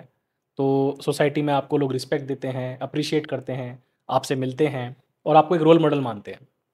तो this process involves lot of self doubt, failures, और काफ़ी सेटबैक्स भी मिलेंगे आपको, बट आपको रुकना नहीं है और आपको कंटिन्यूअसली प्रोसेस में लगे रहना है, मेहनत करते रहनी है। जैसे मैं भी यहाँ पे आया तो मुझे भी बहुत फील होता था कि शायद मैं आ पाऊँगा, क्या मैं आ पाऊँगा? ऐसा बार-बार होगा आपको। बट जब आप इसको कर लेंगे तभी ये माना जाएगा। तो आपको इस प्रोसेस में लगे रहना है, आप ऑनेस्ट रहिए, हार्ड वर्किंग रहिए, पेशेंस मेंटेन करिए, अपने पेरेंट्स, फैमिली, सोसाइटी के साथ मिल-जुल के चलिए, और जो आपके टीचर गुरु बताते हैं, उसकी कंप्लीट करिए। जो भी मॉक मॉक टेस्ट्स हो गए, सीरीज़ हो गई और प्रिपरेशन हो गई, करंट अफेयर्स हो गया, जो आपके कोर सब्जेक्ट्स हो गए, अच्छे से प्रिपरेशन करिए, बार-बार रिवाइज़ करिए, पीयर ग्रुप में मिलके पढ़ाई करिए, चेकिंग्स कराइए।